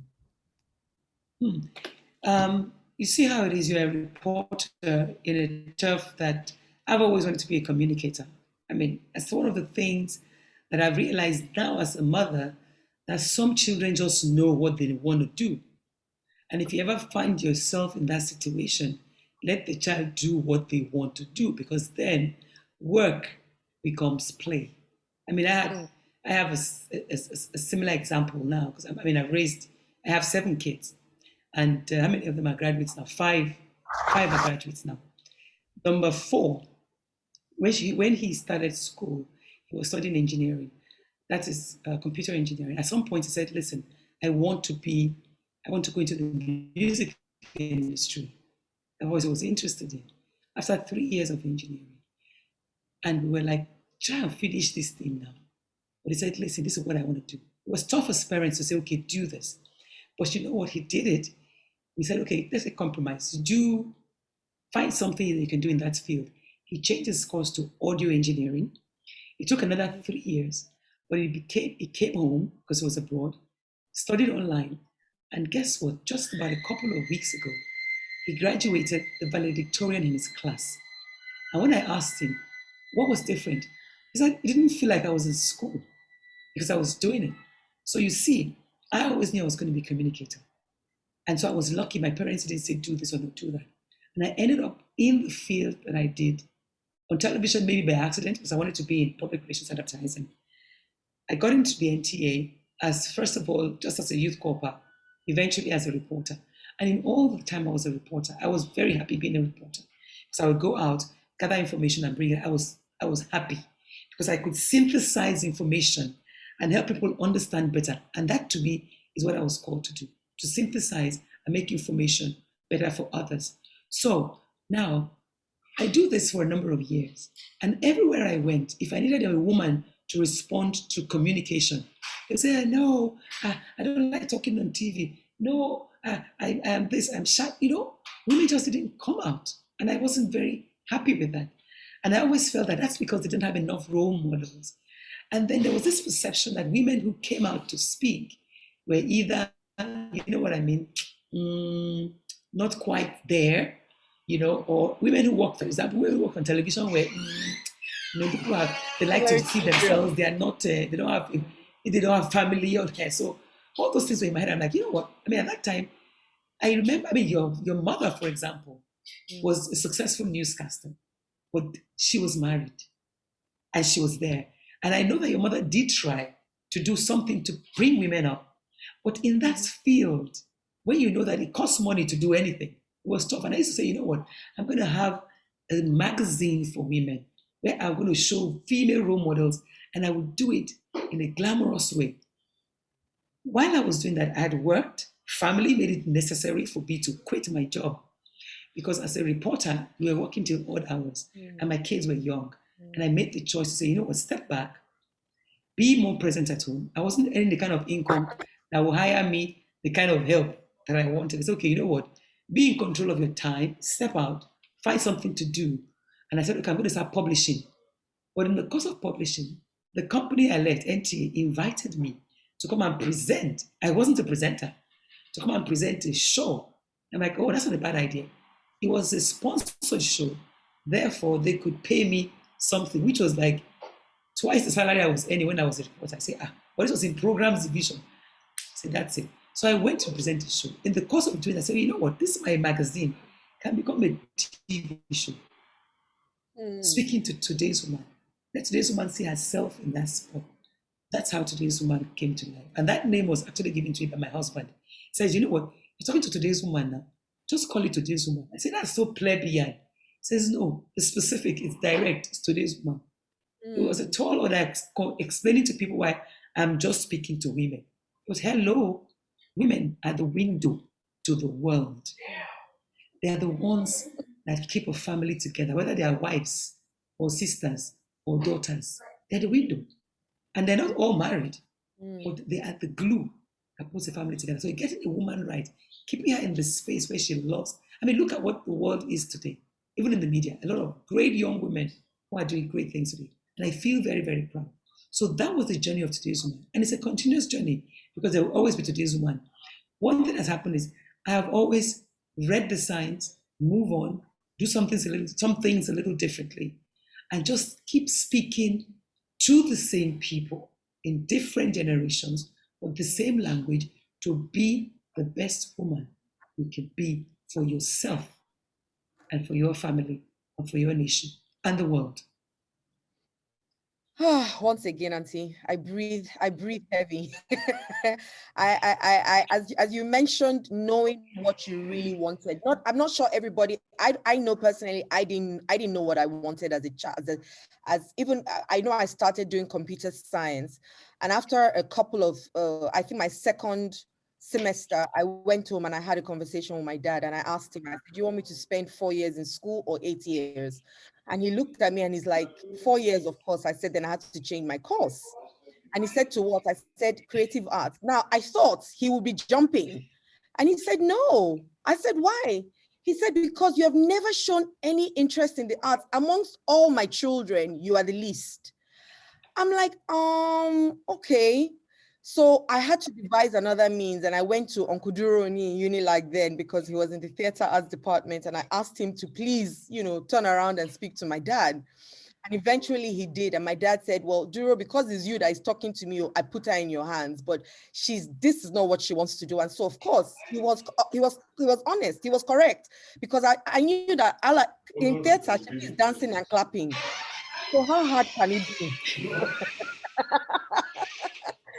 But I mean, I got into it eventually, and I fell in love with the arts. And then it became my home. So now I know exactly what I wanted to do, but I didn't start off as that. And so, as parents, I think it's important to, like you did with your son, I think it's important to allow our kids. It's not in the past where you can't play football. You have to either be a lawyer, doctor, or engineer. Now there's so many things that you can do and do brilliantly well and make money from. So I think that's really, and the story of today's woman, I think your husband had foresight, I would say, because today's woman, everybody, like you said, there'll always be a today's woman. And I hope that everybody on the show, Holy Spirit inspired. Is this, I'm telling you, the Holy Spirit was speaking through him. And so I'm going to ask, I'll ask another question that connects to what you just said, which is, in your own opinion, who is the future woman? Let me start with that. The future woman is confident in herself and in the value that she brings. The future woman also recognizes that she's not perfect, but she aims for perfection. The future woman also needs to know that she has to be anchored right. If you don't have an anchor, the wind will blow you anywhere. What's that anchor? Is it strong enough? For me, it's faith. But faith in what? Oftentimes, faith is anchor. Faith in what? Is it faith in something that is outside of you or something that is in you? It's faith in something that is in you. God is in you because he breathed in you at creation. Faith in that helps you to have faith in yourself so that even when there is a wind You know how it is. When an anchor is down, it doesn't stop the boat from moving, but it keeps it. The boat is still like that. In one But place. the anchor keeps it there. And different boats have different anchors. Yeah. A ship, its anchor will be very big. A small boat is only a rope that you use. So what is the anchor you are using? Does it suit your boat? Is it holding you down? Are you recognizing? So the future woman knows her anchor, holds on to her anchor, and recognizes the value that she brings to society and doesn't limit that. Don't let the world define you. Don't let the men or the women in your life define you, right? But know that you are not perfect because it's grass is greener on the other side. You will see it. But when you recognize it, you say, anyway, let me water my own, try to be as green. Or, for example, it's okay to even, that's envy. Envy is okay if you use it. You look at it, okay, what did that person do right? I'm going to do it right and build on it instead of hating it. You know, you look, somebody has this Gucci bag that you like to have. How much did she buy it? How much is my salary? Okay, I will plan it. If that is your dream, don't be going around saying, how did she buy her own? Or maybe she got it from here. What's your business? You know, we should learn to begin to think more internally and stop defining ourselves by the externals, but recognizing that the externals will always be in our face. But we should learn to look at it, learn from it, and move on. We should not be afraid. Fear will come, but fear, like they say, fear is like a coin that has two sides. One side is faith, the other side is fear. Because the fear is because you believe in something, as you believe you can't do it. But faith is the positive side of fear. So when today's woman, tomorrow, tomorrow's woman will be today's woman, then we begin to see fear as a friend. We begin to see that I need an anchor. We begin to see, once I'm anchored right, I can change me. I can change my family. I can change the world. That's the woman of the future. And so I also think that fear is God's also grace. yes. I also think that fear is us telling ourselves a story that hasn't actually happened, but we're dwelling on it. You know, fear is in the future, you know, it's all in your mind, and it's you saying, what if hasn't happened? So what are you telling us, building up a story on, you know? So aside the fact that yes, there's faith and fear, is also you just telling your story, a story that hasn't happened. So tell yourself a more empowering story. Absolutely. And you get it. So thank you so much. Thank Use you affirmations. so I'm powerful. Yes. I'm strong. Yes, exactly. I'm enough. You know, and you'll get there. You know, I always say to people, whatever you say is who you are. So if you say you can't do it, you can't. And if you say you can, you can. So which one do you say? You know, and so I love the woman of the future in your heart, which is an anchored woman. And who is able to know her why and what she's doing, and you know, is confident in herself. And so I find out a lot of people go more external than internal. And the work actually is internal. So you're looking for validation, but I know that I'm a bit extreme. So I stand in front of the mirror and I tell myself how beautiful I am. And so it doesn't matter whether I feel myself, like I send messages to people say, I'm feeling myself today, I'm too beautiful. So I'm not waiting for anybody to tell me I'm beautiful. I'm high on myself, you know? And so some people look at me and say, I'm like, I am high. So if you give me, it's extra, but I don't need it. And you are all right, you know, on my yeah, own. when you're high on yourself, you infect everybody around you. Yes. Infection. And that's what I think is happening these days. So thank you, Auntie, for reminding us how to believe in ourselves. And you mentioned something about envy, and I think it's something that people connect to women a lot. You know, women are very jealous or envious of themselves, and sometimes I feel like we like the sound of us saying that we're there for each other, but are we really? It's a question. It's a question every woman needs to ask themselves, are we really? But the thing is, it's a narrative that has been shared so much that it's confusing women. It's okay not to like another woman. You don't have to like every woman because you're female. It's okay. What's wrong with that? Aren't men envious of? Don't they quarrel? They quarrel. So what's wrong if I don't like another woman? No. Move on. Find a woman that you like. I'm not going to like you just because you're a woman. No. No. However, because we've been told that so much, and because also, especially in the corporate world, or any space where you have few women, right? Because they have not risen to that level yet. They begin to see each other as competition. That's where the problem arises. Competition. If the sky is wide enough for people to fly, there will be no need for you to say, okay, because there's only one woman there, there's only one seat at the table for a woman, and there many women want to get there, so they begin to compete with each other. What I hear women in the corporate sector say these days is, once you get there, try to create another seat for another woman. Try and open it up so that another woman can come in there. And we should stop seeing each other as competition. Instead, we should see each other as, I keep using the word collaborators, but we do not have to like each other. Please, if you don't like another woman, it's okay. Go find the one that you and like her for real. And don't pretend that you like her. So are there any threats you see about the future woman in her career or in marriage or in motherhood? The fears are because we've had, what I fear for my daughters, for example, is the fact that they are also forward-looking. How many young men in their generation are girls? Not too many homes are boys and girls raised differently, or they come into a world where being female may be seen as negative, a world where they have to fight.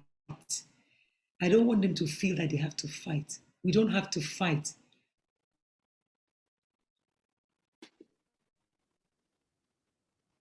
I'm just going to change my data.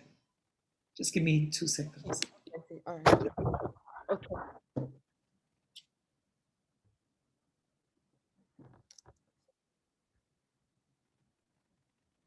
I believe we're almost done anyway, so can you hear me now?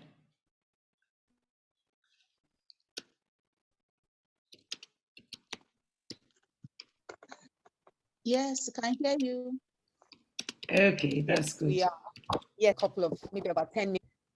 Okay. So I mean, what I was saying before is that we need to accept the fact that the sky really is not tight. If, for example, the sky is large, like we always say, we should give each other room to grow. So what are the opportunities for the future woman that today's woman must begin to harness? The world is getting more technology-based. We need to see more women, even if not in tech, they need to learn to use tech. I mean, I, for example, was pulled screaming into this world when we decided to go digital, but I had to do it. And what I had to do, first I was ashamed to ask for support or for help, but now I ask. And my kids say, you always ask. I say, I have to learn. I don't know it. I ask. We shouldn't be ashamed to learn and to ask. I mean, to ask and to admit that we do not know it. But the world is going to be more technology. I want to see many more young women go into the world of tech. Technology is in the head. It's not brawn. And there are a lot of smart, brilliant women. And I think that's beginning to happen. But there should be more of that. But that's what the future is going to be. More tech, very, very soon. Who would have known that one day we could talk on the phone and see each other? Yeah. Very soon, maybe we'll be literally bring each other together on phone. I don't know. but it's a techie world, so we should be getting ready for that. So the women of today, and they are actually, they are. So you have been a force, I'll say a force to be reckoned with in the industry for so many years, and a model to many. What has been your driving force and your watchword that has kept you? I mean, I used to say before that one of the people that I've never heard any bad press on was my mother. And I promised myself that I would not be the one that would ever bring back bad press on her without her even ask, but I took on that pressure on myself. So what is the one thing, because I've also never heard of anything negative about you in the press, outside the press, and all of that. So what is the things that you have done that has kept you, one, married and intact without anybody, it's still in the industry, without, and also being a role model without any scandals? Okay, no scandals. Yeah, that's why I don't have too many awards now. No scandals. I'm not on the cover of many magazines because I have no scandals. However, do you know what it is? I told you I don't work, I play. I love what I do. That's why I will do it even for free. And I did it for free for a long time because I had to try to earn money out of it. That's not the best, but that's one of the driving factors. However, work is play for me because I am basically a curious person. That's what makes the best reporters. I want to learn, genuinely want to learn about the other person, genuinely, not because I want to prove that that person is bad or good. I just want to prove that that person is human because we are all human. If I cut you, the same thing will come out of your body. That's my principle. I always put myself in the other person's shoes. If I am going to do a sensation, I've interviewed people and known stories that I refuse to publish certain parts of it because it's their story to tell. But I could have published those things to make whatever it is, especially in the magazine world or when I edit, to make it sell. But I think about, yes, but I think about the effect on the family or even on other people, and I'm like, okay, so I think twice in all that I do. And I genuinely care for other people. I try. And I think that's what works for me. So even if you're nasty to me, I can walk away and just dust it off because I didn't give you something because I wanted you to praise me or thank me. Although it would be good if you did that. It hurts if people don't say thank you. But I can move on because I will find somebody else to do something for that probably grateful. So basic principle, I bleed. You bleed. Therefore, your interests and mine don't have to be like this. Let's work together. And I love my job. And therefore, I will do it with gladness. So 2 more questions before I open the floor quickly for questions. What is your self-care? What's your self-care like? What's your routine? You have got beautiful skin, and I know that it's natural.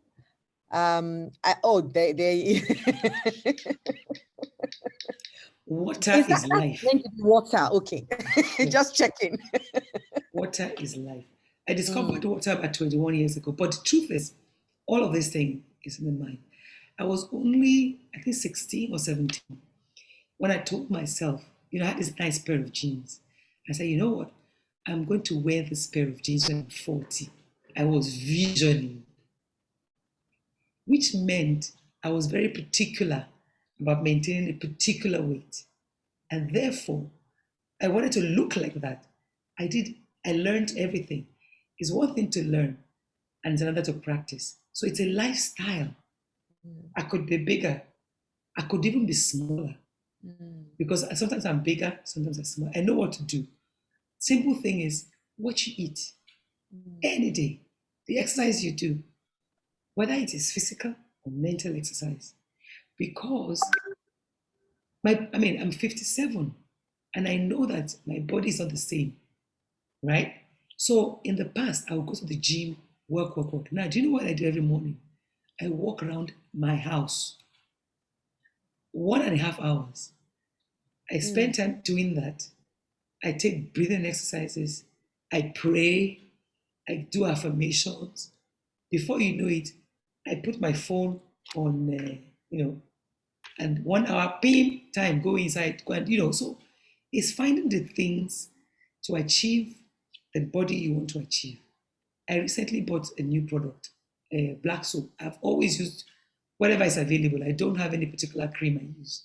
Vaseline, or now I use Ori, So I believe that water is the secret. Because with water, your skin clears. And with a mind that is not troubled, okay, you're troubled, but you know how to calm yourself down Yes. and live a contented life. The best gift, I think, to anybody, male or female, is a gift of hope. You go better, which we say is bad. It is good because you go better. I will work. I say, okay, I will keep trying hard, and it keeps me moving on. And that's it. I have hard times. I have bad times. I have unhappy times, but they're very few. I maintain a cheerful face regardless of what's happening to me. And that works. So, I mean, people can hear water. I thought my mom was the only one that still uses Vaseline at 67, but obviously, we have tried everything. It has not worked. Vaseline is still the way, and her skin is impeccable. So, I can connect with you in that space, and you have done such a great job. And like I said, I look up to you as somebody that I would like to be, because, and that's morally, spiritually, and just even chatting with you today, I feel like you should be one of my pastors. I can listen to you like on Sunday mornings, have a few recordings of you and just use it to meditate. And you said interesting though, because I'm working on some nuggets. Which will be available for everybody. So that's it's going to happen in the next couple of months. So I'm seeing the future for you. So I'm in the spirit, and I agree with having that peace in the morning. I think people think, like I say, I think I'm a bit extreme, but I also do in the morning. I won't check any messages, nothing until maybe about 9 o'clock in the morning. Let the world be crumbling. It doesn't matter. I must meditate, I journal, I script, I sing, I pray, I praise, I have incantations, I exercise, and then it's time to you face the world. Yes. And at that point, there's peace within. I'm not under any pressure or anything. And I hope that people can hear you and do that for themselves, because obviously it's showing in your total well-being. And so my final question, what legacy would you like to be, what legacy would you like to leave behind, and what would you want to be remembered for? To have come to this world and to have made the kind of impact that would develop a lot of women who became the best of themselves because they passed my way, whether as my children or as my staff or as my friends, because the truth is, maximum, maybe 200 years, who will remember you? Nobody. So I live in the now a lot. I'm more concerned about the eternal. But in the process of being concerned about the eternal, as many people as possible, I want them to begin to think more along the eternal. Your legacy is in the people that are in your space now. What's the best you can give them? Not because you want them to remember you forever, but because you want them to live the best life they can so that they can impact their own space, right? And be able to imagine, when I keep thinking about people say, oh, people who are worrying about the future, worrying about, am I going to hell or heaven? To tell you the truth, I'm not as concerned about hell or heaven there. It's here. How are we making our world better? How are we loving? Imagine if we all loved each other, there'll be no wars now. I tell you. There'll be heaven on earth. So let's try and make heaven on earth. Yeah. By what we do through our work or our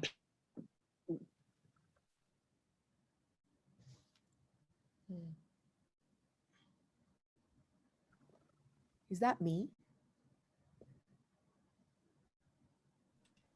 No, it's our network. It's okay, all right. I'm sure she'll swing back in, but I mean, guys, we've had such a wonderful night today, and the nuggets and diamonds that Morayo shared cannot be quantified, as well as, I mean, Auntie Adesuwa as well. I'm sure she'll come back in and give a final thoughts to us. But if we also have any questions as well, let's drop whatever questions we have for her.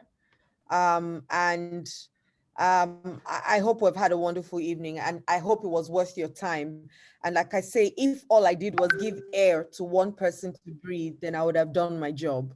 And so I hope that, you know, I mean, the things that both ladies have shared tonight has given you air, you know, and given you a reason to live, love, and breathe again, and has given you some clarity as well as to how to live and how to live a very fulfilled life.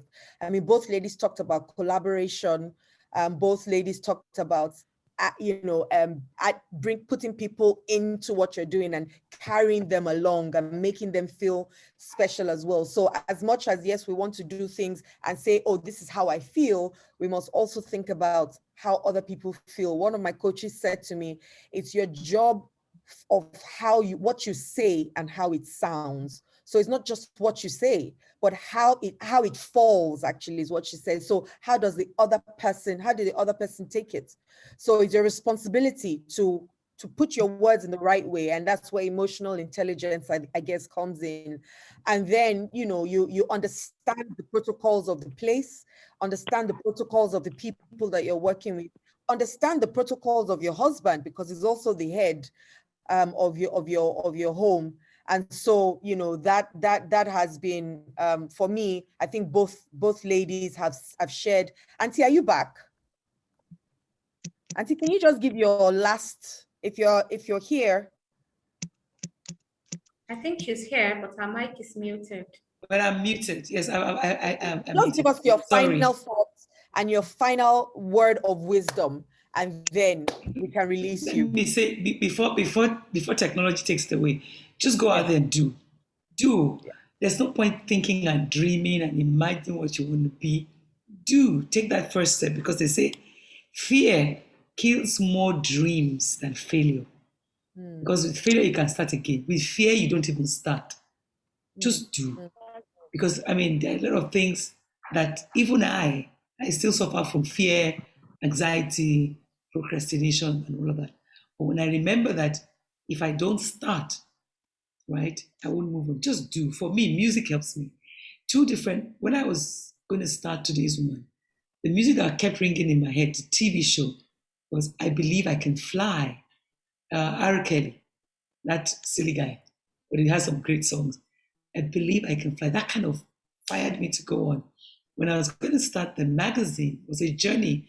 I didn't know how I was going to get in there. There were other magazines in the field, but I said, you know what? T.Y. Bellow's The Land is Green was what did it for me. So listen to your spirit, listen to your heart. Recognize that fear will come, but flip that coin and go to the faith side and just do. Because fear will immobilize you if you don't do.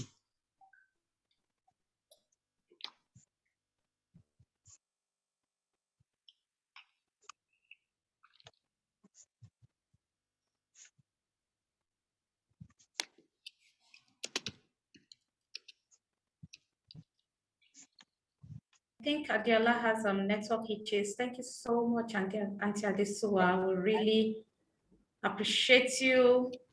Thank you so much. You're a phenomenal woman. You are one person that we long to listen to, and you have not disappointed us. You did it again this evening. Thank you so much. Okay, so guys, you can drop your questions in the chat box. There's a question. Yeah, I'm trying to check now.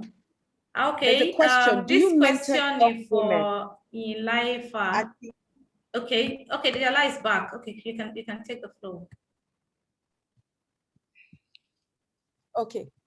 Auntie, there's a question here from Yin Layefa Adeleke. Do you mentor young women? Mentor is an abused word. That's the truth, right? I have had a lot of young women pass through me. I always tell them, come and work, stay, shadow, depending on what area you want. However, I recently decided to create a Facebook community on my page so that I could, from time to time, just talk to people and real time. And I'm going to begin to have conversations there because it's technology. So, and I mean, I'm on Instagram. I joined Instagram a couple of years ago, and I show up there once in a while. Yes, I'm going to try and show up there more often. But the best thing is to catch me in my community. Just say a word, join. It's simple. Find me on Facebook, and we'll chat there, and then we can discuss things like, okay, I would like to have a session with you. I would like to, So there's room for that. There's room for that. And Just how join. can they find you My on name is easy to spell. Let me just write it. Mm-hmm. Let me just do that.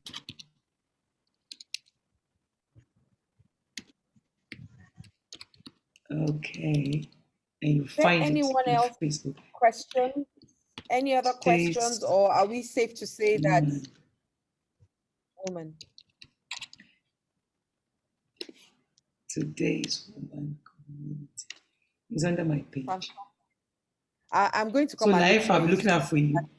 Yes, Yeah, ma'am. I'm going to come and ask some more Yes, intimate ma'am. I'll look questions. for you, ma'am. Okay. I'll look for Is you. that Yilayefa? Chai, that's Yes. an interesting name. Is that from the Niger Delta people? Yes. Layefa I child. won't forget Life.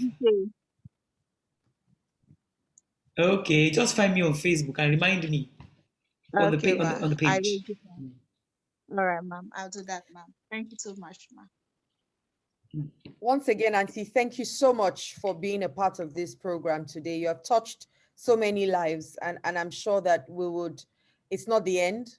We're going to keep interfacing, and we're going to keep learning from one another. And God bless you. And I love you. Ebon, you can take over You now. did it so well. I hope your mom. I hope they'll play this recording. See how mom will see it. They will laugh. I even had to listen to It's it in the so I can blood. listen to you. Again, I said thank you for the confidence. Thank you very much. Thank you, ladies. Thank you. Thank you, ladies. so much. The Nice future having is you, ma'am. yours. Yes, ma'am. And permission to fall out because it's been a long day. Yeah, but before you go, ma'am, we want to take a picture. We want to take a photograph. Okay. So can you all Okay. release your videos so that we can see your faces, and we have the snapshots with Auntie Adesuwa. Are we ready? Yeah. Laifa, are we ready? Yes. Okay. Say cheese, everyone say cheese. Cheese. Thank you so much, ma'am. Thank you. Thank you so much, ma'am. Have a beautiful and restful night. Thank you. Good night, everybody. Thank you, ma'am. Yes, ma'am. Hi, Cecilia, I see you. Thank you, everyone. Thank you for joining us this evening. And just like I announced the other time, if you're interested in any of the products, we're going to drop Sharon's number. Just reach out to Sharon, and she's going to answer all the questions. Thank you, Adiola. Just like Mama Adesuwa said, you did it so well. So well, well done. Thank you, everyone. Thank you. Thank you. Who else is in the house? Agnes. Someone is asking about the recorded video. Okay, so we're going to send the recorded video to everyone that registered. If you register for this event, we're going to send it to your email. It's something we need to hear. It's something we need to hear over and over. Yeah. Yes. Yes. Yeah, so we're going to send it. So that is Sharon's number on the page. We have the links. If you want to register, take advantage of the 24 hours payment plan of 50,000 naira instead of 85,000 naira. Then if you want to have a payment plan, maybe you want to say you want to be paying it in bits, please call Sharon. Sharon's number is here. And we're going to throw out the link to register for the Getting Married Without Fears, which is coming up. It's a free webinar. It's a free show coming up on the 21st, on the 14th, sorry. I beg your pardon, on the 14th of March. check our social handles. We're going to broadcast the link to register very soon. Thank you so much. We are 10 minutes into the end of the program. Thank you once again, and happy International Women's Day. Go out there and be who you're created to be. God bless you. Thank you, Adiola. Thank you. Adela, Bye. thank you so much. Thank you That all. was Thank you all for being a part of this. Thank you. Thank you. Thank you very Thank much you, as well. Thank you. Bumba. Have a wonderful evening. Thank you Yeah, so God much bless. for this Thank you, beautiful love. platform. It's really an eye-opener. Thank you. Thank you, Thank you. Catherine. Thank you, Catherine. Nice Thank having you you. here. Thank you. Thank you so much. So glad to be part of Thank this you, session. Linda. Thank you, Linda. Thank you. Thank you, Linda. Viola, I went to look for you on IG. I didn't see you. I was trillionaire. I was like, what a boldness. Yes, so I will put my my Instagram link. Yes, just oh my goodness. so you all And I can have gone. follow. So that's me on Instagram. Okay, Deola Kingsley James. Oh, okay, got it. Okay, Yeah. I've gotten it. Thank you. Thank you so All much. right, Have a beautiful bye. night. Yeah. Thank you. Good night, everyone. Have a wonderful night. night's rest. Yeah.